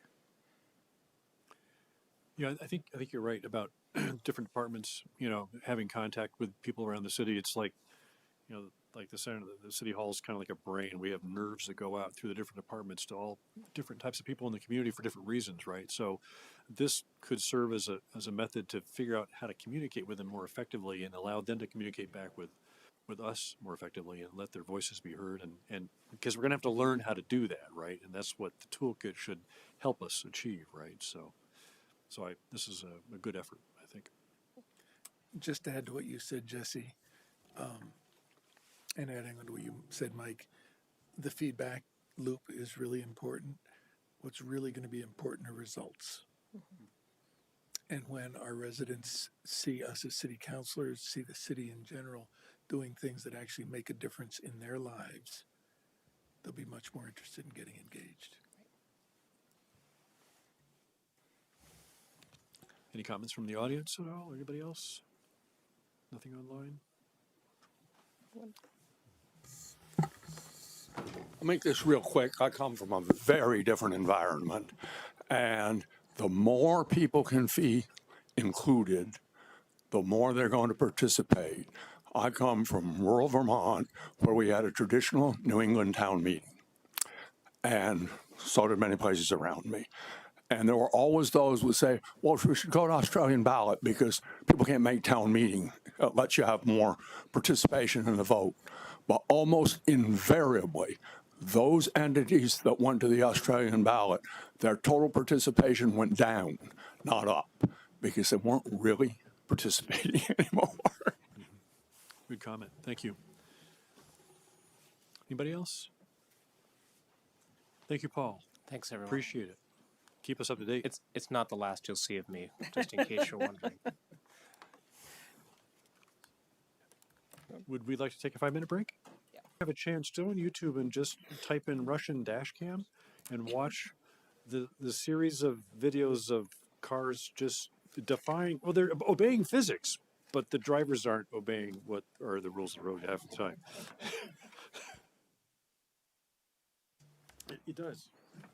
All right, we are back with the meeting, and we're on item 10, which is discussion of community engagement, including current efforts, Councilor's Corner, and other ideas. Jesse Baker. So you all asked to have this put on at your last meeting. We wanted to intentionally place it after Paul's presentation on the equity and planning effort, just for some context of other things we're talking about. Having said that, I know that this council is very interested in its own engagement, which I am a huge fan of. I think the more that the council and the individual councilors and the council as a whole can kind of be champions of what together we are doing and out in the community talking about it is great. So I want to really just give you this time to talk amongst yourselves about Councilor Corner, about Front Porch Forum, about other things that you may want to try for a couple of months, institute as policy, be nimble about in the future as we learn more from the equity and planning effort and other conversations. But really, this is really your time for that conversation. So the first idea would be, are we still interested in pursuing the Councilor's Corner and the other paper, which I think is really great. And we take one article per month, and we set up a little schedule and identify who's going to do which months. Would you like to identify those people now, starting with March? I mean, we have half of March left, or we could start with April.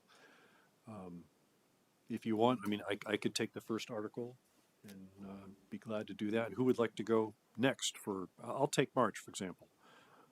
Who would like to take April? And this is like a 600 to 800 word. I'll be up for June. For June? I'm away for part of May and April, so. Okay. I could take it, or someone else wants to. So April, Andrew? AA, okay. I can do May. May, all right. I'll take July. July, okay. So that's 5 people in 5 months. So we won't schedule beyond that for now, and we'll see how it goes.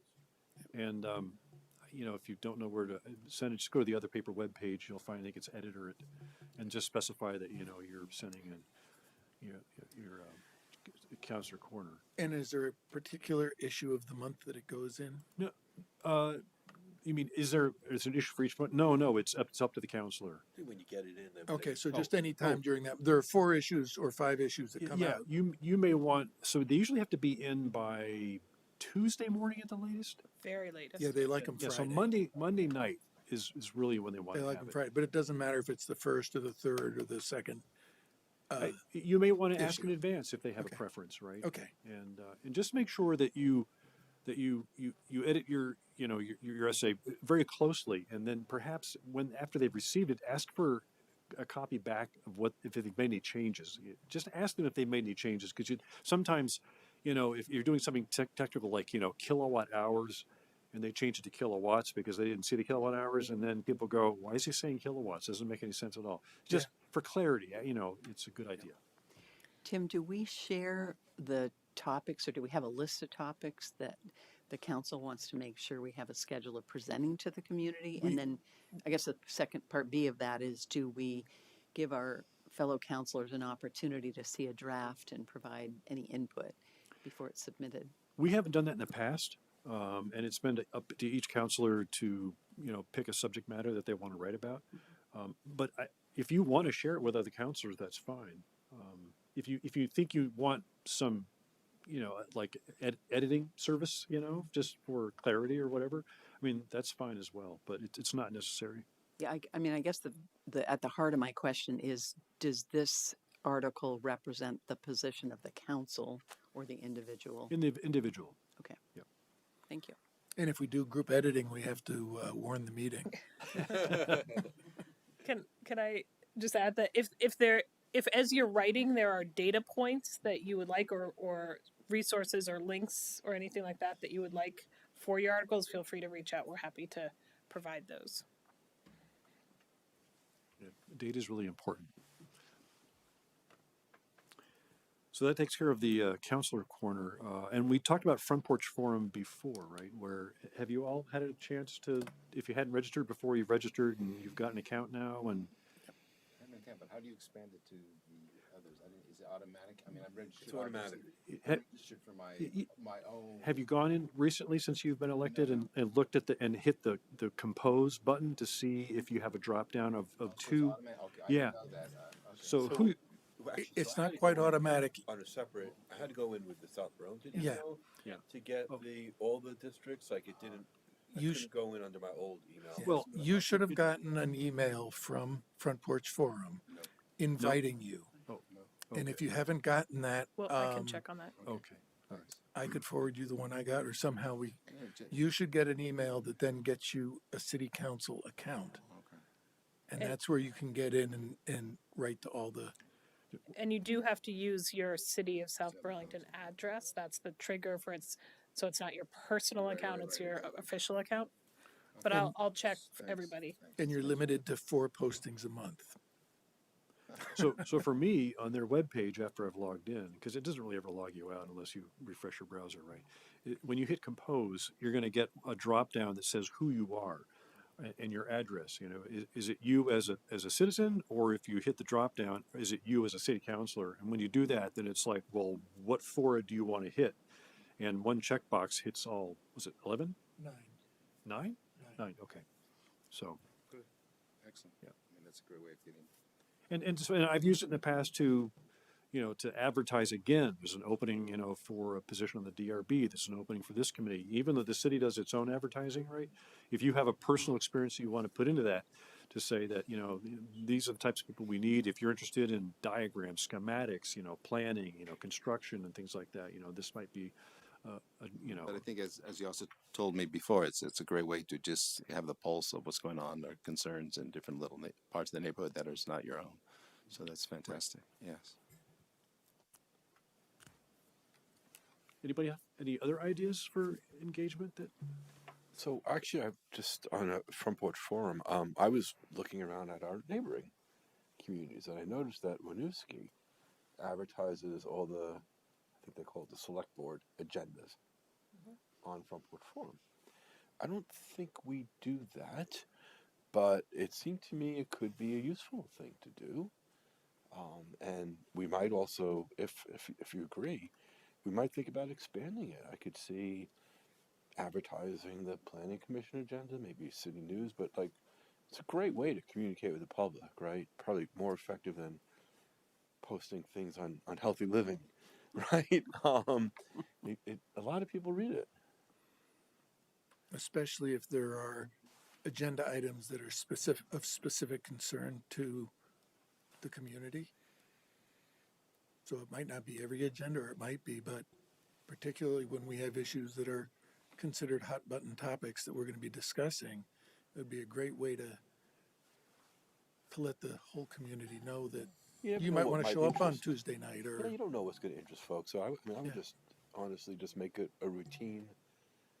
You know, you just press another button, right? Each Yeah. week, every 2 weeks, or Even if it's just a link to the city webpage that has the warnings, for the week, that's at least would help.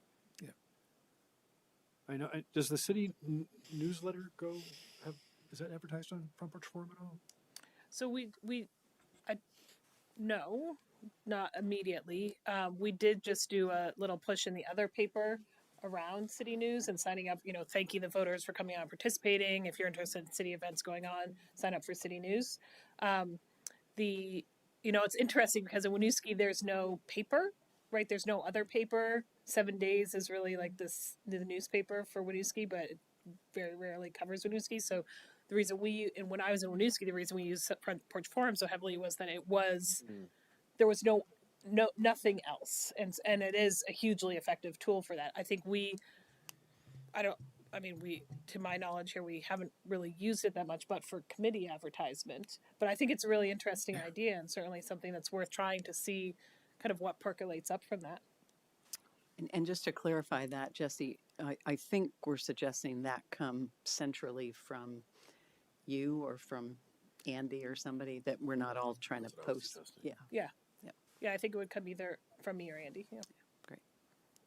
I have another sort of two-pronged community outreach thought that I wanted to put out. Jesse made me aware a while ago of the neighborhood forums, which got approved with our city charter a while ago. And they're a tool that I don't think has been used very much. And I know that Burlington uses neighborhood planning assemblies. I've heard a lot of conversation about how different parts of the city are not represented. And I wonder whether engaging somehow the neighborhood forums to begin a conversation about whether neighborhood planning assemblies or something similar would make sense for a city of 20,000 that's spread out so far, so that there can be more of a direct dialogue with residents. So that's one piece. The other piece I want to put out to run by you, Jesse, particularly, but the council in general, is I'm considering putting out, inviting people to join me for a counselors advisory group. So that I would put that out on the Front Porch Forum probably, but inviting neighbors from different parts of the city to join a periodic, whether it's monthly, I can decide, meeting, so that I can get direct feedback from different perspectives, different players, different parts of the city, and have that direct feedback so that I'm aware of things that I otherwise would not be aware of. And I wanted to find out, first of all, if that's a legit option. And also, if it is, to suggest it as something that other counselors might consider as a way to have greater direct engagement with our residents. Could I maybe add something to that? I think the idea of reaching out to the neighborhoods is fantastic, great. I was just wondering if, in this particular instance, unlike the articles in the paper, which you say are individual, Councilor, that perhaps we could do this as rotating basis, because if we could almost do something monthly where we create, and it's like we report back into the committees. Hi, I attended the committee, and this is what the committee discussed. One or two people could meet, and if ideally, I know it's a big ask, but on a time that is more accessible to people. In the evening, the challenge is that it's very limited accessible, but if it was on a weekend, where we rotated, taking time, just going through the different neighborhoods in a predictable way. I don't know if we can do that at a school or something, where it's accessible to wherever that neighborhood is. And then basically come back and the same way say, these are the issues I heard. And also it gives an opportunity for people to say that, you know, like here, they are talking in some de facto way to the council and having a response back from you know, granted one council, not the whole council, but that way it's an inter-organic kind of back and forth process where we're all sharing similar information, similar perspectives, and as I see the committees being the same thing. Yeah, I think to build on that, and I think it leverages, Lori, what you were saying a little bit too, and Mike, I was interested in doing something like some of our legislators have done. I know Maida Townsend did this, and Martin Lalonde has done it, and it's really, and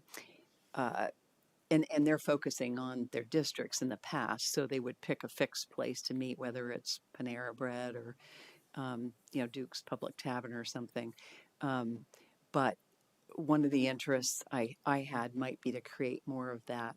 Hey, your counselor or a couple of your counselors are going to be in this neighborhood at this forum, and address the issue of availability a little bit and kind of invite people as more of a listening session.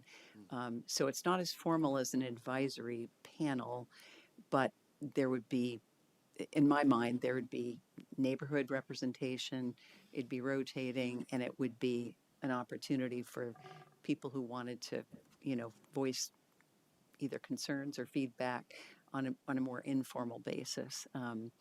But I think it leverages off both your thoughts there, that I think we're all trying to get input from a variety of neighborhoods on some routine basis.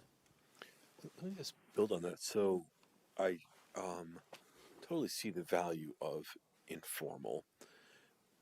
Let me throw out the thought that, and I raised this in a similar thought at the beginning of my term last year, that the council meet one day a month during the day where we invite the community members to come and just talk to us about what's on their mind. You know, so it's not at night where maybe some people can't show up. Coffee with the council. Yeah, and make it less formal. The agendas, we want to hear from you, so that we're all hearing the same thing. I'd be willing to do that, and I think that would be very effective. So I throw that out there. I've heard 4 really good ideas, and I want to jump back. I don't want to discount any of them because I think they're all great, but I do want to ask the question so that I'm clear what is inbounds and not. If I decided to reach out to different constituents to say, I'd like to meet once a month to have a conversation about what you're hearing and what's going on, and that's something that I was doing so that I could have direct feedback. Is that something that is okay to do? And do I have to be careful about what I'm saying, quote, as a counselor? So I'm going to answer as a manager, but ask Colin to answer as an attorney if needed. Okay. So this is representative democracy, right? You Yep. all are representing groups, 20,000 people, Yep. and some of those are in groups and some of those are all together, blah, blah, blah. My full expectation, and I think your constituents' expectation, is you are talking to people all the time Yep. about how they want you to vote, what priorities they want you to put forward, all of those things. And whether that happens over dinner parties or people you call together from Front Porch Forum or soccer teams or Little League or whatever it is, you are absolutely allowed to talk to groups of people and hear their advice and comments. I think that is totally fine for a counselor to solicit feedback and take that in whatever form it comes. I think if you're starting your own little committee and you're voting on behalf of that committee, you could run into some perceptions of a conflict, but I think it's a gradation of formality. You know, if you have a group of 5 best friends and every Tuesday you go for a walk and have coffee together and they're informing you of what they want you to work on, versus you put a call out to Front Porch Forum to say, hey, I'm trying to hear voices, contact me if you want to be heard. I don't think I think that is what you are supposed to do as an elected official. So I don't perceive any concerns with that. I don't know, Colin, if you want to build on that. No, nothing really additional. I think I agree with Jesse. I don't see concerns with doing that. I think that is you're here representing the people of South Burlington, and the way to do that is to hear what they have to say. Yeah. And that's one way to do it. So if I reach out and end up having a group of 8 people from throughout the city that I met with on a monthly basis just to get feedback, I couldn't be seen as doing their bidding.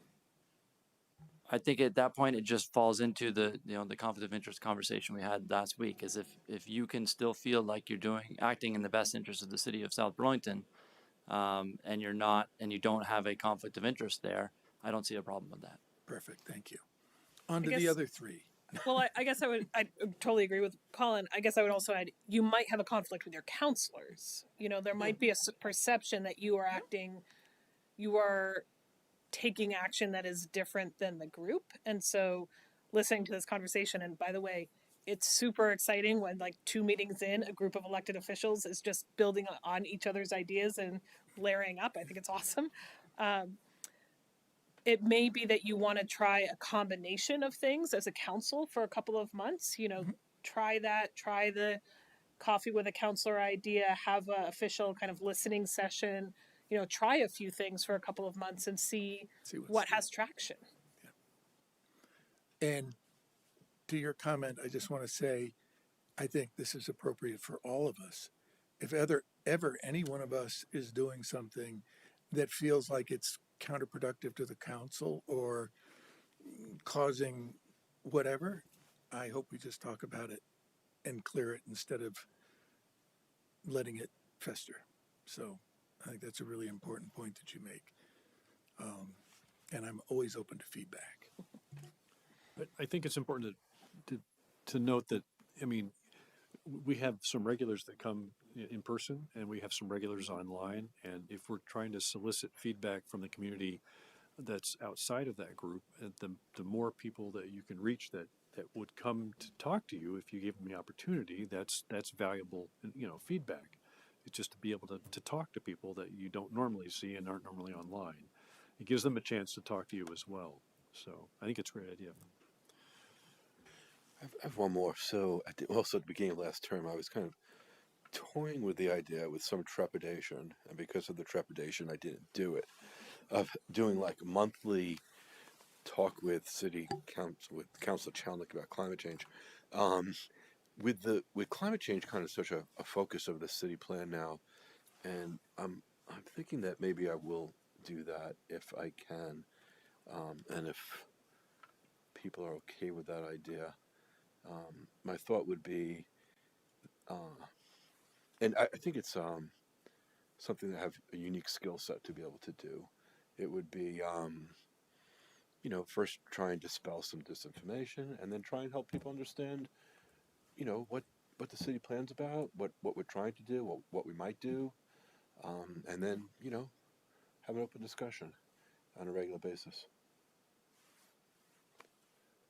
That kind of segues into our committees a little bit for me, because one thing that I wrote down and I have some ideas about committees, but one thing that I wrote down as a possible committee to consider in relationship to City Plan 24, et cetera, was, and there might be another way of doing this, but some idea of having a climate champions committee, specifically a group of people that get together on a regular basis, talk about how to advance the climate issues, whether it's creating incentives or programs or challenges or whatever to get the issue of changing the way we're living our lives to improve our resiliency and our effort to mitigate climate, to give it a format where people could actually really be working on brainstorming how do we make this integrated into the fabric of our community, instead of just something that's floating around the committees. So I thought I'd throw that out.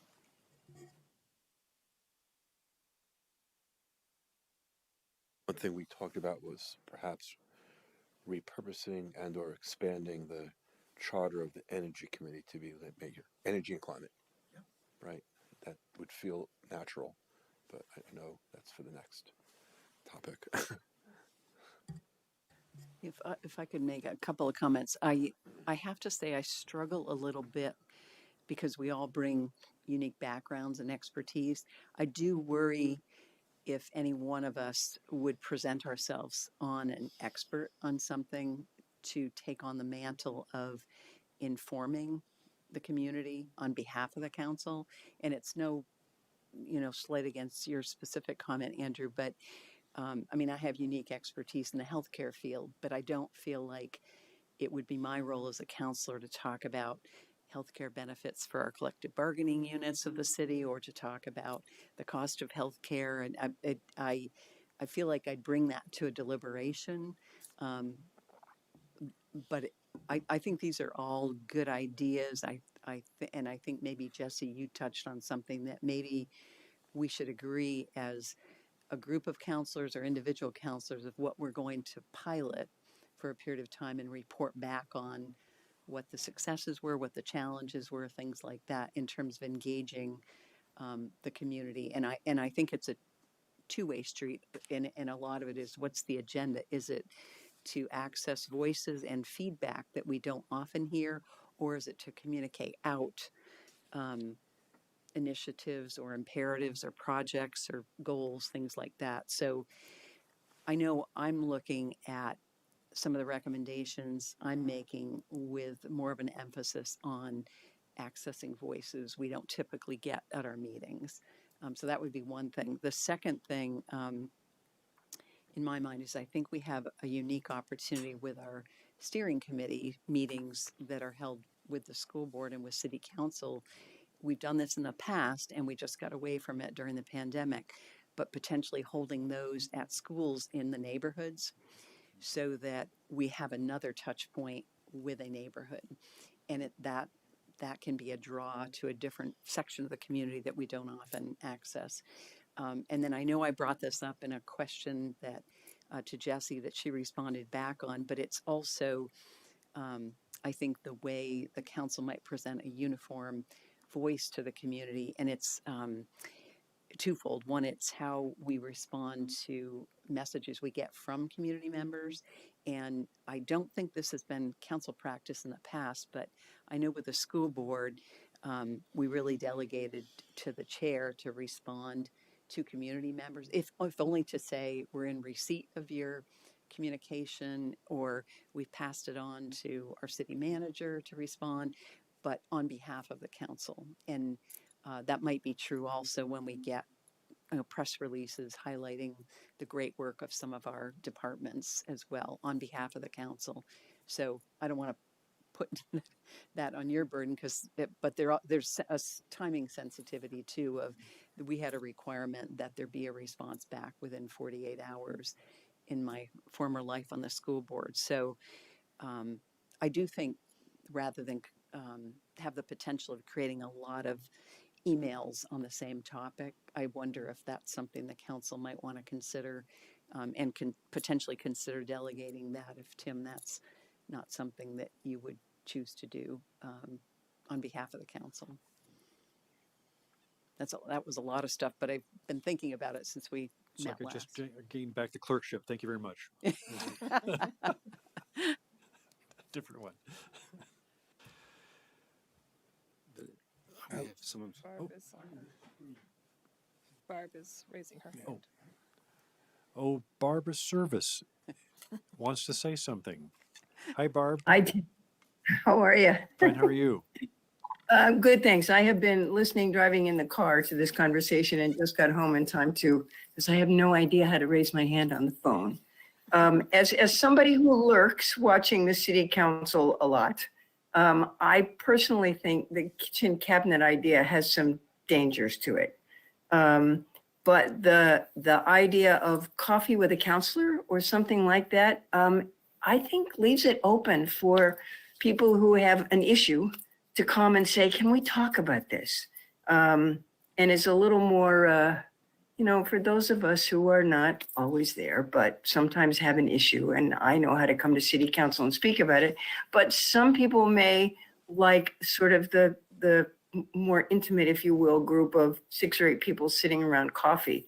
I would be, based on some of our recent experiences, my perception of those, there might be a tendency for some significant lobbying to go on that would be hard to sort of navigate. And so I'm just tossing that out as a thought from somebody who just was listening to the conversation and thought I'd throw in 2 cents. Thank you. Thank you, Barb. Anybody else? I don't think there's. Oh, Wendell.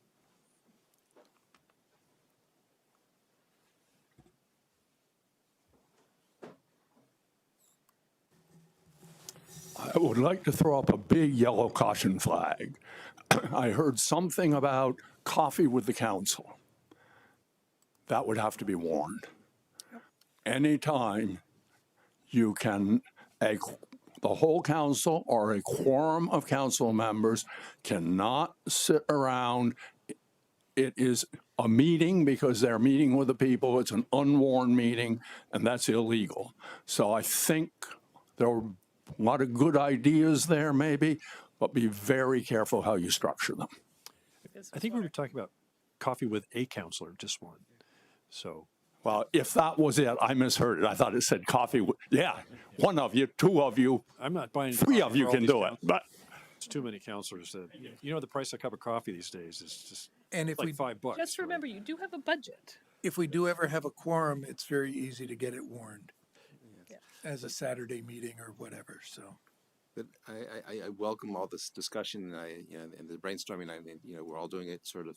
We've been thinking about it. I think all of us for a while, and we're sort of flushing these ideas out. But I think as I think Jesse said, it's similar to what we heard from earlier about your initiative. Through your initiative, you're going to be trying to find out how to connect.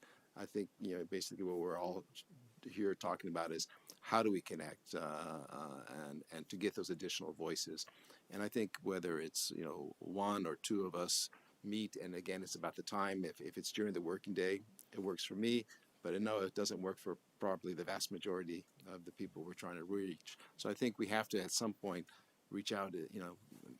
I'm willing to do it on the weekend. I know it's a big ask, but if it's something that we even rotate and share, every month, someone takes it on, whether in 1 or 2 groups, and report back a little bit about the committees. I mean, or we can try any and all of these ideas. I'm not opposed to any of the ideas as long as the information all comes back and we all benefit from it. Because, and the goal and the intent, I think what we all have is how to inform our decisions to feel that we are reflecting in our decisions, the most balanced way, the largest good, and create the greatest good for the very diverse community we have here. So maybe, I don't know, someone has to consolidate all these ideas. Do we do these individually, or will this be reflected in the minutes? Or Jesse, do you in your team want to say, here are 3, 4, 5 guys, decide them? Or how do we, or Tim, the guidance on how do we take these collective different ideas to the next level? I think that if it's an informal thing and you want to organize it yourself, if Jesse is fine with that, I think that's fine. There are lots of meeting venues around the city. I mean, informally, the library has some spots, but you're going to have to find out ahead of time whether they're taken or not. Some people have gone to Panera in the past and said, I'll be there from noon to 1 in the past, and they've met people. But getting around in different parts of the city, I think, is important, right? Getting to those neighborhood areas. As a way to start, 'cause I think we are kind of gelling around this idea of coffee with a counselor, at least trying it for a little bit. If folks want, so that's something we could easily, do up a little news item for in City News and put it out in Front Porch Forum. So if members of the council want to kind of call a time, I'm going to do it on a Saturday morning at Panera or whatever it is, and send those to us, we can put together a little schedule of those and put it out through City News and Front Porch Forum, and do 2 or 3 and see how they go. Does that make? And then if you want to do advisory groups or climate chats, you can try that as well. I'm going to try an advisory group. just because it's something that I think would be useful to me that I'm interested in. Elizabeth, I like your idea about having somebody who is designated to make sure a response happens to any correspondence we have. But I want to make sure that if correspondence comes in that is particularly of interest to any one counselor, that they still feel totally open to adding to that response. And I think that each counselor is going to receive their own correspondence as it happens, depending upon where you live and who you know. Yeah. And that will then trickle up. And at some point, if there has to be a council response, it could either be an agenda item, or it could be something that then directs through Jesse and comes back out. So. And just Jesse, when someone sends to the city council, you see that, right? So if it's an operations matter, we don't need to forward that to you. You see it already, right? That's correct. So the city council at South Burlington email address it goes to us, the people around this table. Yeah. I do, quite frankly, I stay out of that response because very often those are political in nature. This is my opinion on the rental registry, and I leave that to you all to take in however you would like. If it's a purely operational question, we absolutely respond to it. Yeah.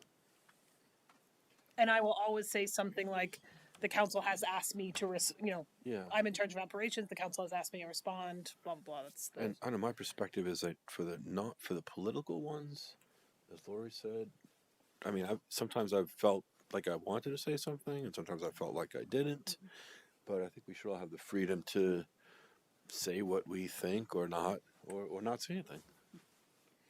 Yeah, I think because I didn't know what past practice was with the council, I just wanted to make sure people were getting a response, so that they felt they were heard, they knew if their request was forwarded to someone, and I just didn't know that with some of the emails we've started to receive. Yeah. And there is a little bit of lack of cross communication there because if you reply yourself, nobody else knows you reply to that person, right? That's right. And so there could be 5 responses going to this one person. They might all be different opinions, right? Just be aware of that, right? Yep. And the person will probably pick the person they like the response back and pursue that. So, do you want to move on to the council liaisons agenda item now? Item 11, which is discussion of committee structures and appointment of council liaisons. So this is, forgive my slight combination of issues here, but 2 different part agenda item. The first is so the council establishes policy committees, right? We talked about this a little at your last orientation. You have the power to convene or change or alter or dismiss a policy council at any time. Both in the city plan and in the FY24 policies and strategies, there was a conversation about realigning or considering realigning committee structures to meet the vision and goals of the city plan. So staff is prepared to do some of that work and align our committee structure with the goals of the city plan. But we don't want to spend a whole lot of time if you, as the appointees of the committees, are very wed to the structure we have now. So with some head nods, I think staff is prepared with the council liaisons and the committee chairs to go and do some of that work and bring you back recommendations. We're happy to hear any input you have on that structure. And our real goal would be to think about, with this 8-year plan, how are we best leveraging the great volunteer minds of our community to achieve those goals? And are we doing that as efficiently and effectively as we can, both with the volunteer time and the staff time? Obviously, our volunteers and our staff put a lot of time into supporting the committee work, so we want to make sure it's done effectively. So happy to take ideas, or just give me some head nods and I'll go do some work and bring you back some recommendations. I've got some ideas. Great. Let's start out with a splash. Why not, right?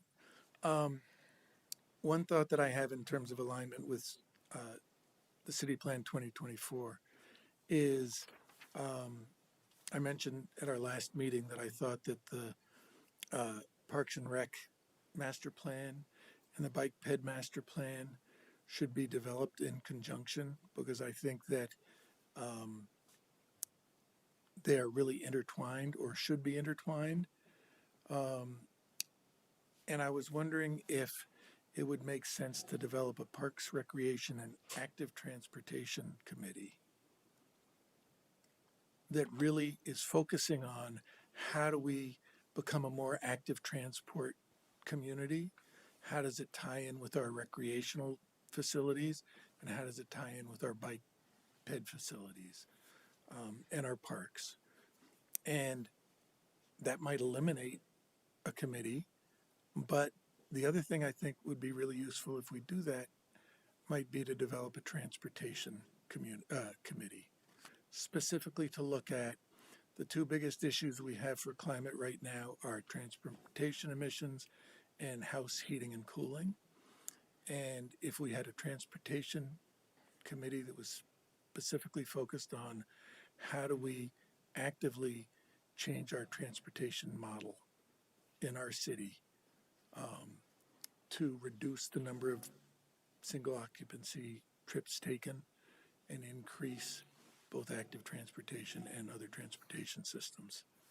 So those are two thoughts to throw out as you're thinking about reorganizing committees.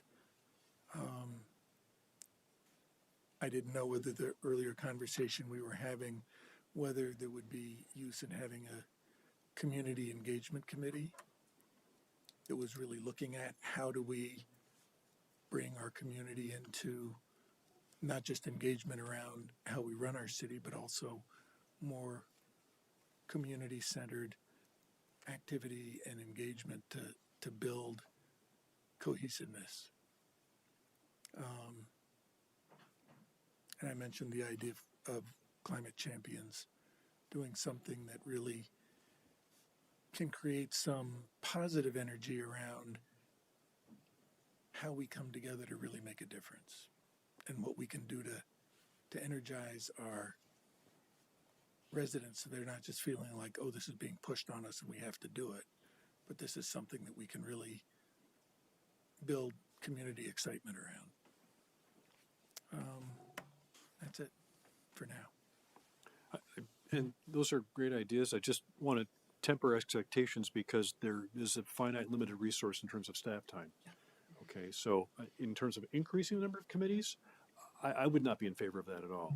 In terms of consolidating committees that have similar objectives or could create similar objectives together, and that would be favorable in my eyes. Yeah. And I think we have we have a lot of committees that have developed over time from legacy situations, and those situations may have changed by now.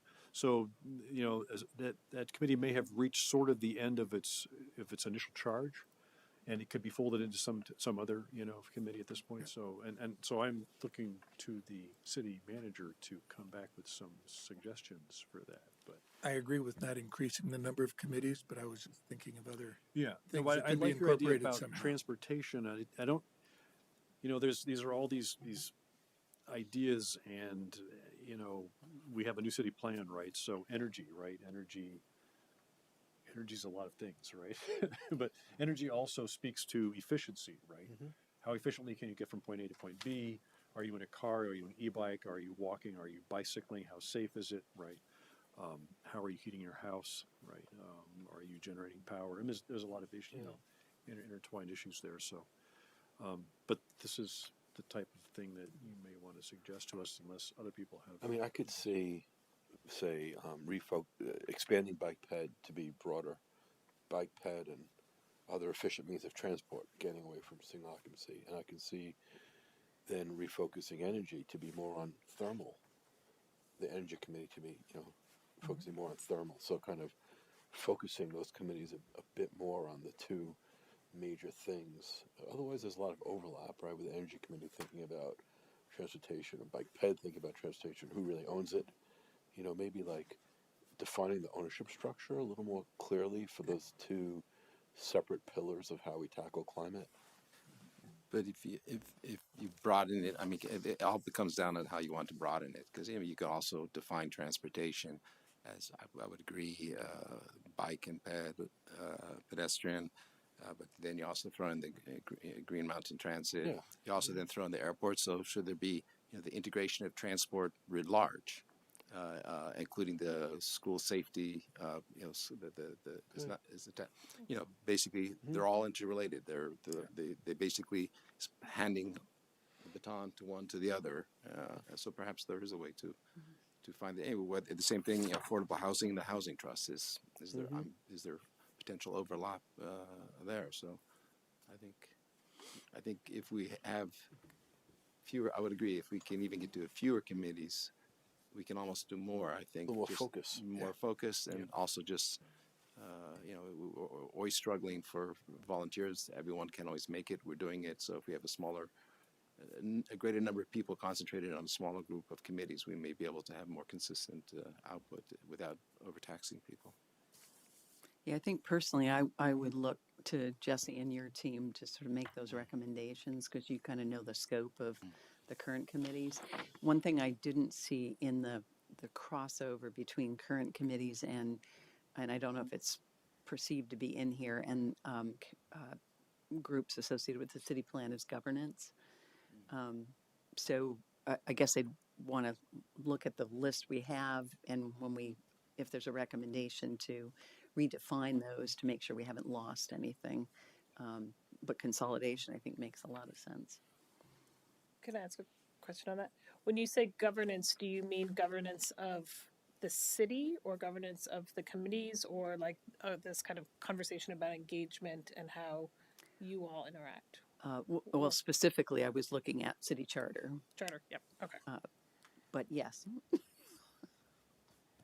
But, Thank you. But I agree that the issue of governance when you're talking city charter, it also goes back to our previous question: is how do we gain input into the decisions we make? And there are a different number of ideas that were thrown out here. Okay. Do you want to hear from Ryan? Ryan, you know the drill. Green light. Identify yourself. Ryan Doyle speaking. There are a lot of committees. I can't actually go to all of the meetings, but I have been to probably 70 meetings in the past year. I think I understand the restrictions on staff time, and I do see how much staff works in the evenings. There's definitely a concern with, long-term quality of life. I see Paul, he did finally leave, thankfully. I see him probably more than he wants to see me, let's be honest. But I think more than I see an inefficiency in the number of committees, I think there's often confusion within committees. The number of times this year when I have had to email staff that the members were out of date on their website, the mission was written incorrectly on their webpage, they had old reference material, the agenda wasn't posted. I did mention a lot of laserfish issues and calendar issues last time. Between then and now, I found another agenda not posted, old minutes not posted for a meeting that happened. So I think there's something in the efficiency and training of our committees that could be done to get more work out of them. I hope that didn't sound like I want to make volunteers work really hard. I hear time and time again at meetings, members raise their hand and ask for clarity about what they're even supposed to be doing or what their mission is. One example, right, in the agenda tonight, it's referenced I left my laptop in my chair.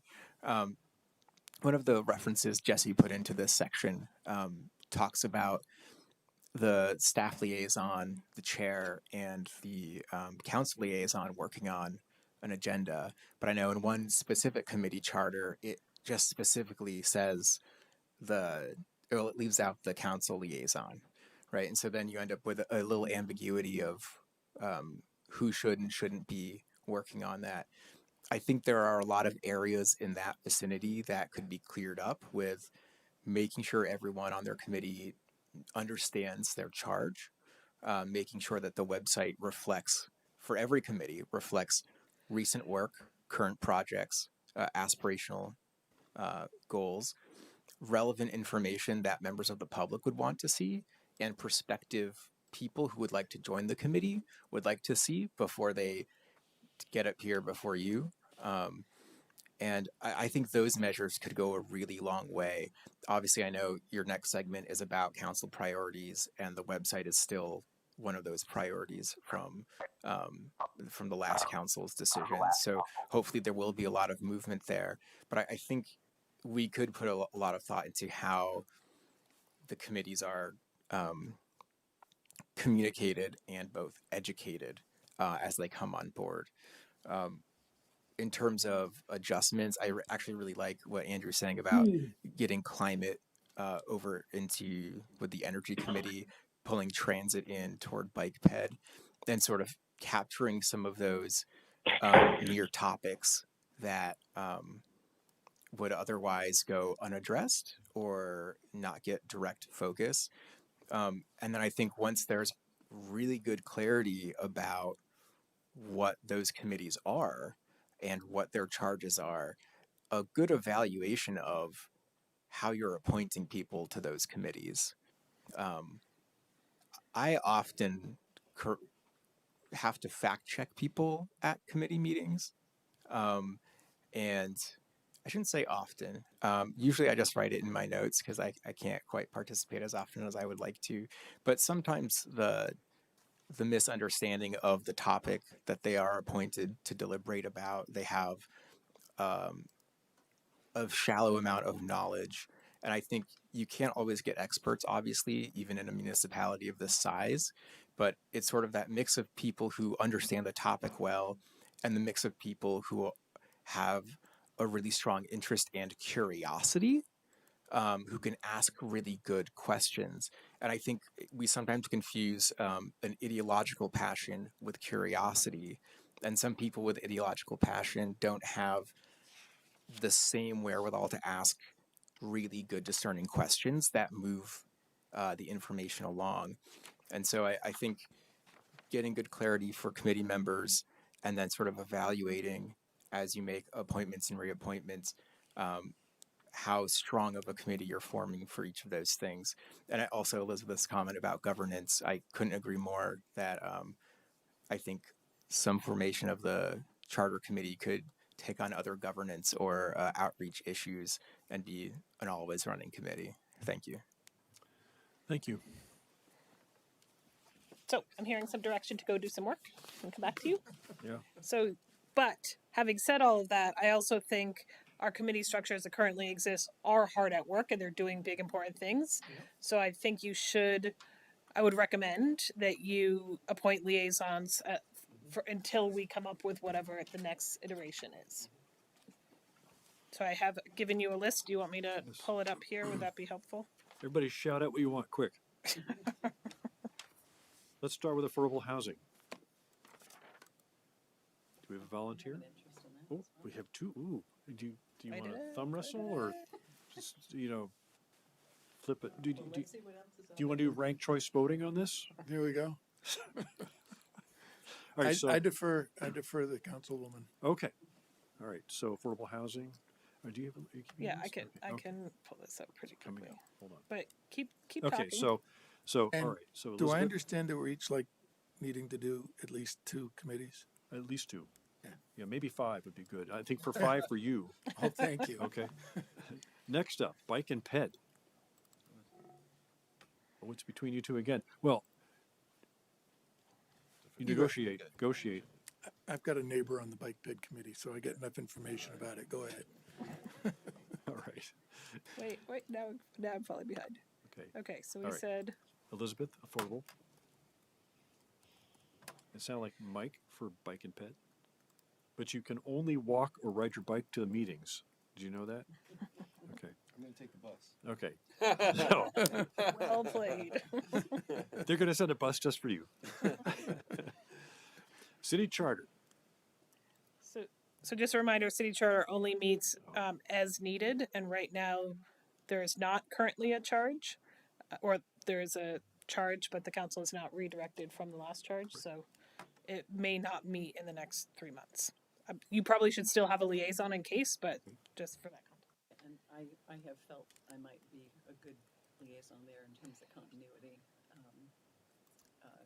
since Megan's no longer on it and I served on the committee. That's great. Common area for dogs. Helen had that before.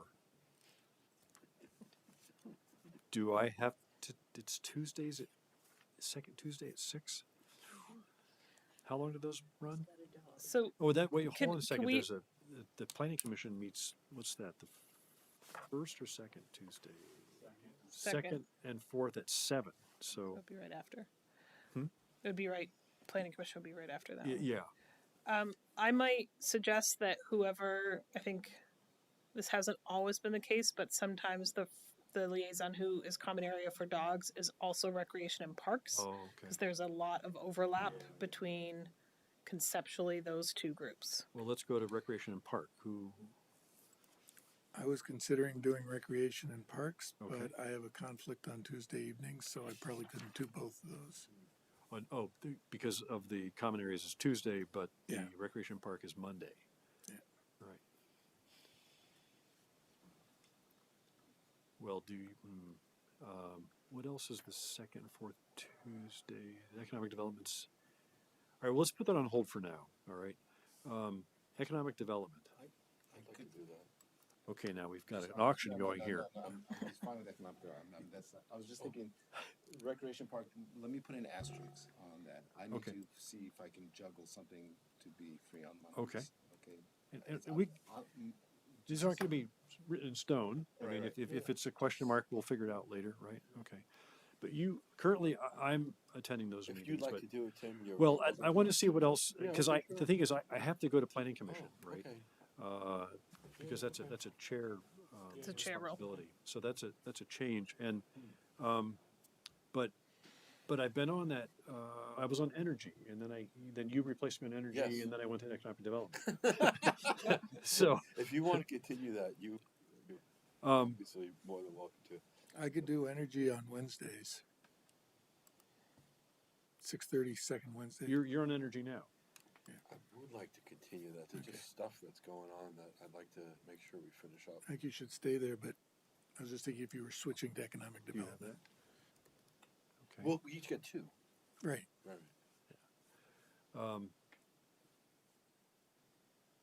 Next is housing trust fund. That's as needed though. Yeah. Also, if it meets, it will meet once. Yeah. So Elizabeth, sorry to put you on the spot, but often affordable housing and housing trust fund go hand in hand because it's similar. I have to say I don't recall the charge of this, but let's put a tentative on that. Okay. So this is just when we receive requests to use the housing trust fund, this is the group that hears those requests. So it's only as applications come in, and right now I know of one that is being contemplated, but I don't know if it will come forward. I didn't realize you're putting names right up there. So they must have met for Allard Square and the They met Summit for Allard- properties. yep, you know, exactly. The fairly large projects, or probably I don't know if Habitat. Yep. Yeah. Okay, Habitat as well. All right. All right. So we've got natural resource and conservation. That's you right now. If you want to continue on economic development, I'm happy to continue there, or if you want to do something else. So what do you want to do? If you take over economic development, I'd take over natural resources. Do you want that? It's up to you. You're on natural resources Yes. now. Right. But if you give him economic development, Okay, I'll do that. then I would consider taking natural resource. I'll do that. Okay. Yeah. Okay. Tim, can I just mention, having sat through, again, just this recent economic development meeting, Yeah. it does look like 2 of the big things that are in our work plan are both an economic development plan and a cultural plan. Is that accurate, Jesse? They're on the pending resources to do. Okay. They're not plans that we currently have funded or a timeline associated with. They're things that those committees would like us to do. move forward in the future. Yeah, and I appreciate your schedule, Tim. I thought with the turnover in that committee, and that was a potential future need, I thought it would be good to have some continuity there, but is that conflicting with, is that conflicting with Planning Commission? Well, it's, yeah, well, no, they start at 5:30, they go to 7:30, so it'd have to cut a half an hour off. Okay. It's 5 to 7. It's 5 to, oh, wait. It used to be Oh, 5:30 it to changed, 7, yeah. and they that- changed it to 5 Oh, to I'm 7. sorry. Economic Which development one? they start at 5 now, and they go to 7, From right? 5 to 7. Yeah. That's a long Tuesday. Yeah, I just got the sense that with the turnover, that it might be good to have council continuity, but obviously it's your call.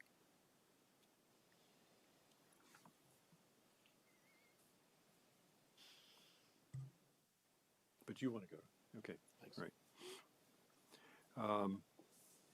I would like to remain on pension advisory unless somebody has a strong desire to be on that. It meets basically once a quarter, right? And SEI comes up and visits, and there are several members of that. There's one from public safety and the city administration, right? And okay, and that's quarterly, yeah. So if nobody else wants it, I'll stay with that. Public art. I'm on that now, and it's one Tuesday a month.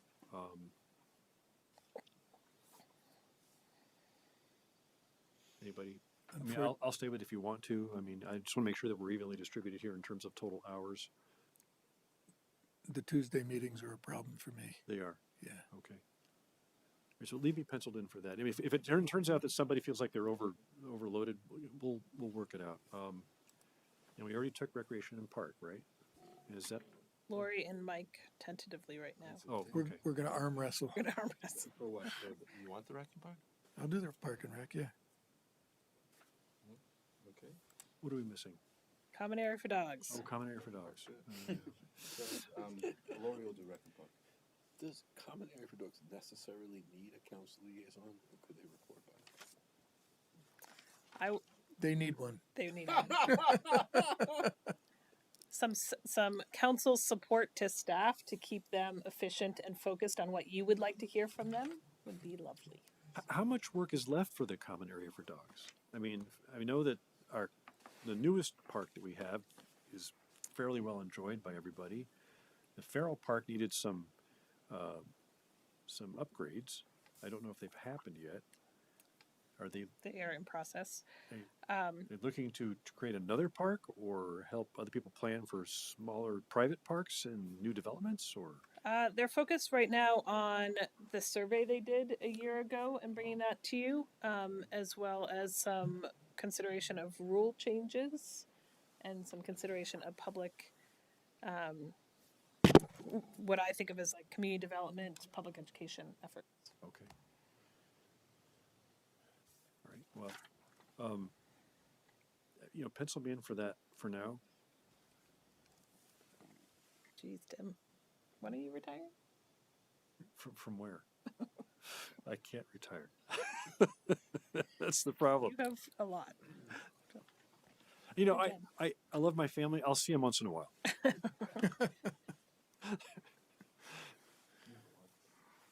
So what if, yeah, oh, look at that. So the pension is quarterly, right? It's like at 2:00, 4 times a year. Planning Commission is twice a month at 7:00, and it's a couple hours. Do they go solid 2 hours? Oh yeah. They go more than 2 hours? Two is really good. Yeah. Two's, okay, well, there you go. They got to be good. Okay. And They're not good. public art. Who doesn't have enough right now in terms of total hours?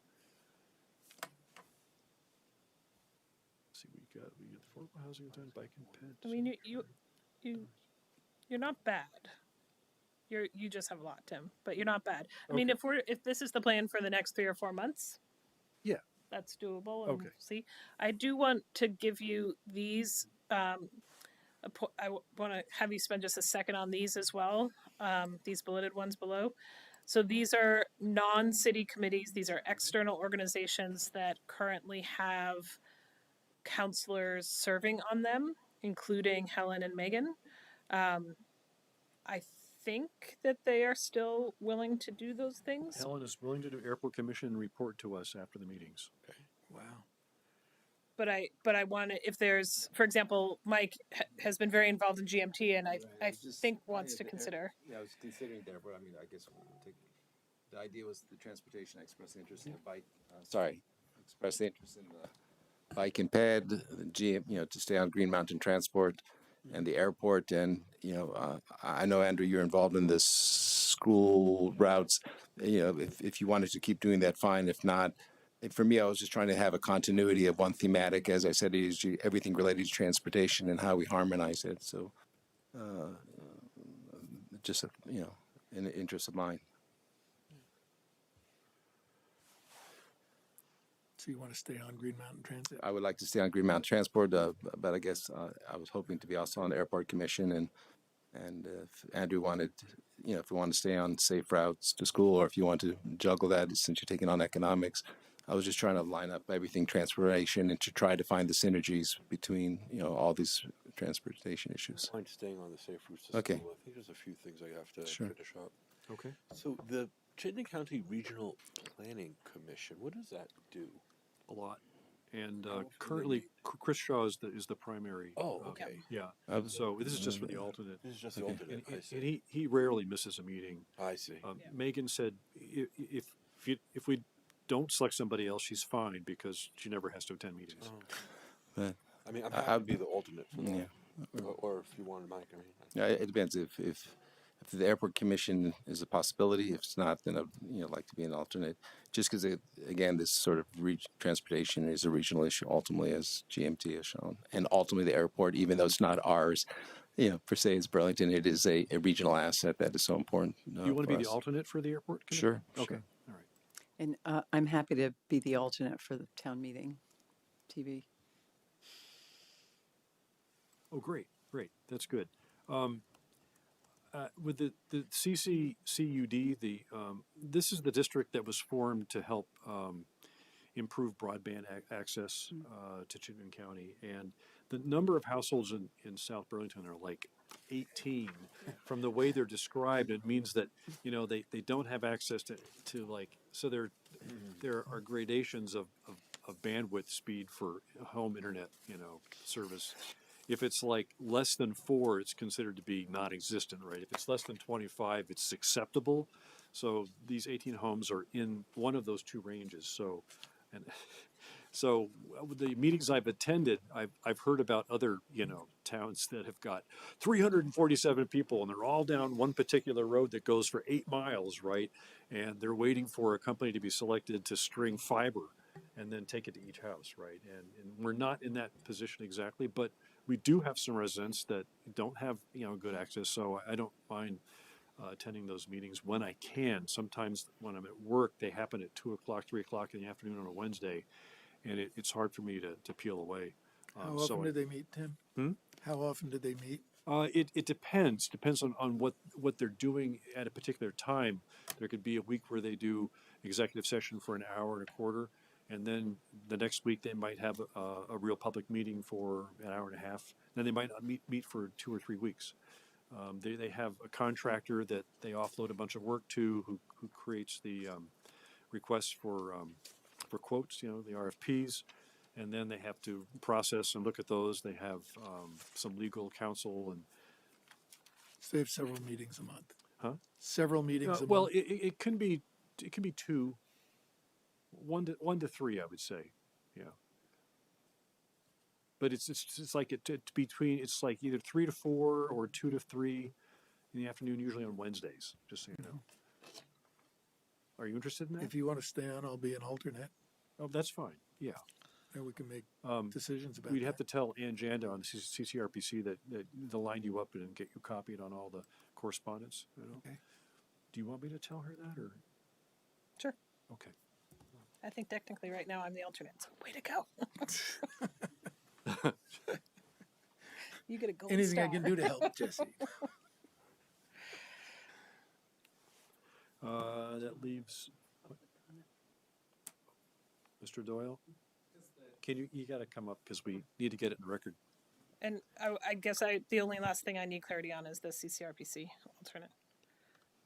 After. Related, the CCRPC Transportation Advisory Committee. Do you guys appoint someone to that?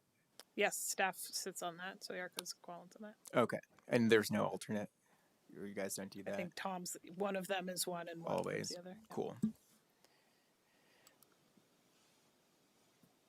So do we can leave Megan there for now unless somebody expresses an interest in the future? Well, Unless we had Mr. Oh, two. you had it. Okay. Andrew and Mike both. Oh, okay for alternate. Duke it out. If you want to do it, or I can do it. Okay. I'd love to be able to do it because I would also like to piggyback off the transportation factor. Okay. As a subset. Thanks. All right, I'm going to write these up and put them on your next consent agenda.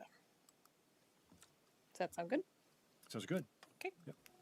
Thank you very much. All right. Item 12, discussion and possible adoption of the FY25 policy priorities and strategies process. The process. Which one are you talking to? What? He's raising his hand. Do you wanna...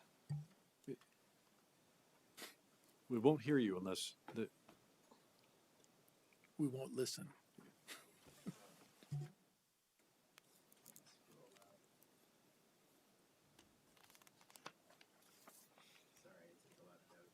I turned it off. Ryan Doyle. Sorry, I take a lot of notes. Is this going to be a long one, Ryan? I'll keep it short. We're at 10 of 10, and we have to go into executive session plus a few more items. So yes, mind, please. I was looking at the bylaws for committees. That's the attached sheet that I couldn't mention earlier, and I'm really focused on this line that said that the council liaisons are tasked with speaking on behalf of the council and providing direction in accordance with council approved direction. And I would say that at times during this past year, I have observed councilors using the liaison position more as a bully pulpit and promoting their own personal viewpoints on things as opposed to just doing things that represent or connect back to the council, or bringing the council's input in. Specifically, I think maybe the most troubling one was with the city charter committee, where Megan needed to be reminded that she wasn't on the committee by the chair, and Megan was sending emails to the full committee trying to advocate certain positions. It was just shortly after that Wendell pointed out Megan's comments about daisy chaining.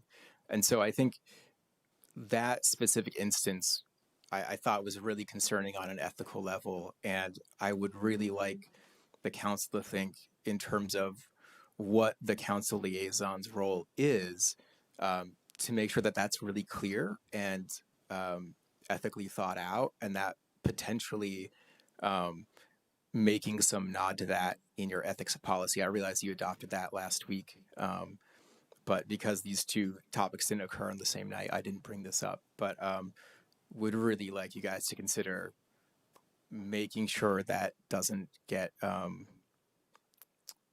used in ways that would appear inappropriate to the public. Thank you. Thank you. You remember that the liaison position is a non-voting member of that body, which reports back to city council and again tries to bring the council's perspective to those meetings and offer some input, but again, non-voting. So, all right, so we're on item 12. Yes. So the sorry, reframing for a minute. The in our form of government, the manager and the staff are to implement the policy set by the council. There are often multitude of ways that that could be done. So in 2021, we started doing this policy priorities and strategies strategic planning process that made sure that staff efforts to implement policy was aligned to the council's wishes and visions for the city. I would recommend that we continue that process and have laid out a plan to do that over the next couple of months. So the big changes here are that we will realign this year to the city plan. Not 100% sure yet how we're going to do that, but I'll figure it out with Paul and others, people who are smarter than I, and to ensure that we are incorporating all of your feedback into what that work plan will look like into FY25. So I would love for you to say yes, you would like to do this again this year and adopt this process as outlined. I also would love if we could find a date to do the retreat. That's often the hardest part of this process. I'm happy to do that through a survey doodle poll tomorrow or this week, if that's easier than trying to find a date right now.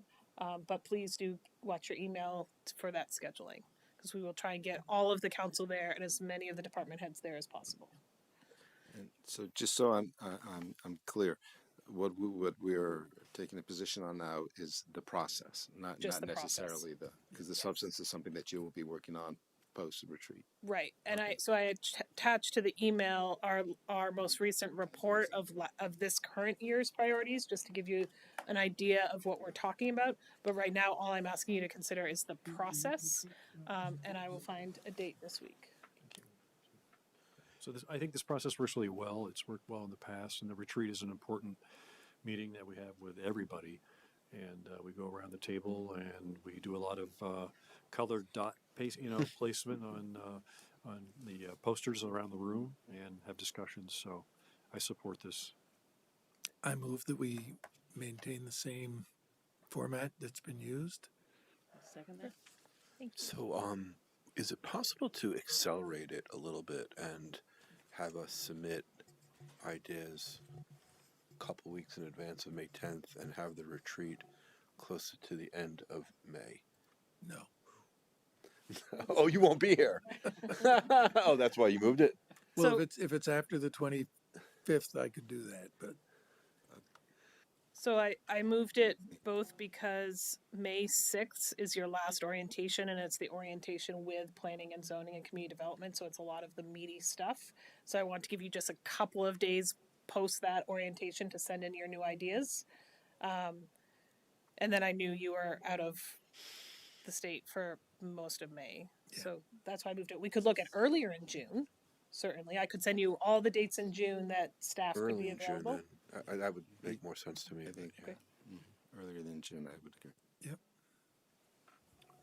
Can I give you dates during the week, or are we only looking at a weekend? Oh, no. During the weeks. Do it all. During the week. Send them all, Okay. yeah. Thank you. But don't do it during the Common Area for Dogs meeting.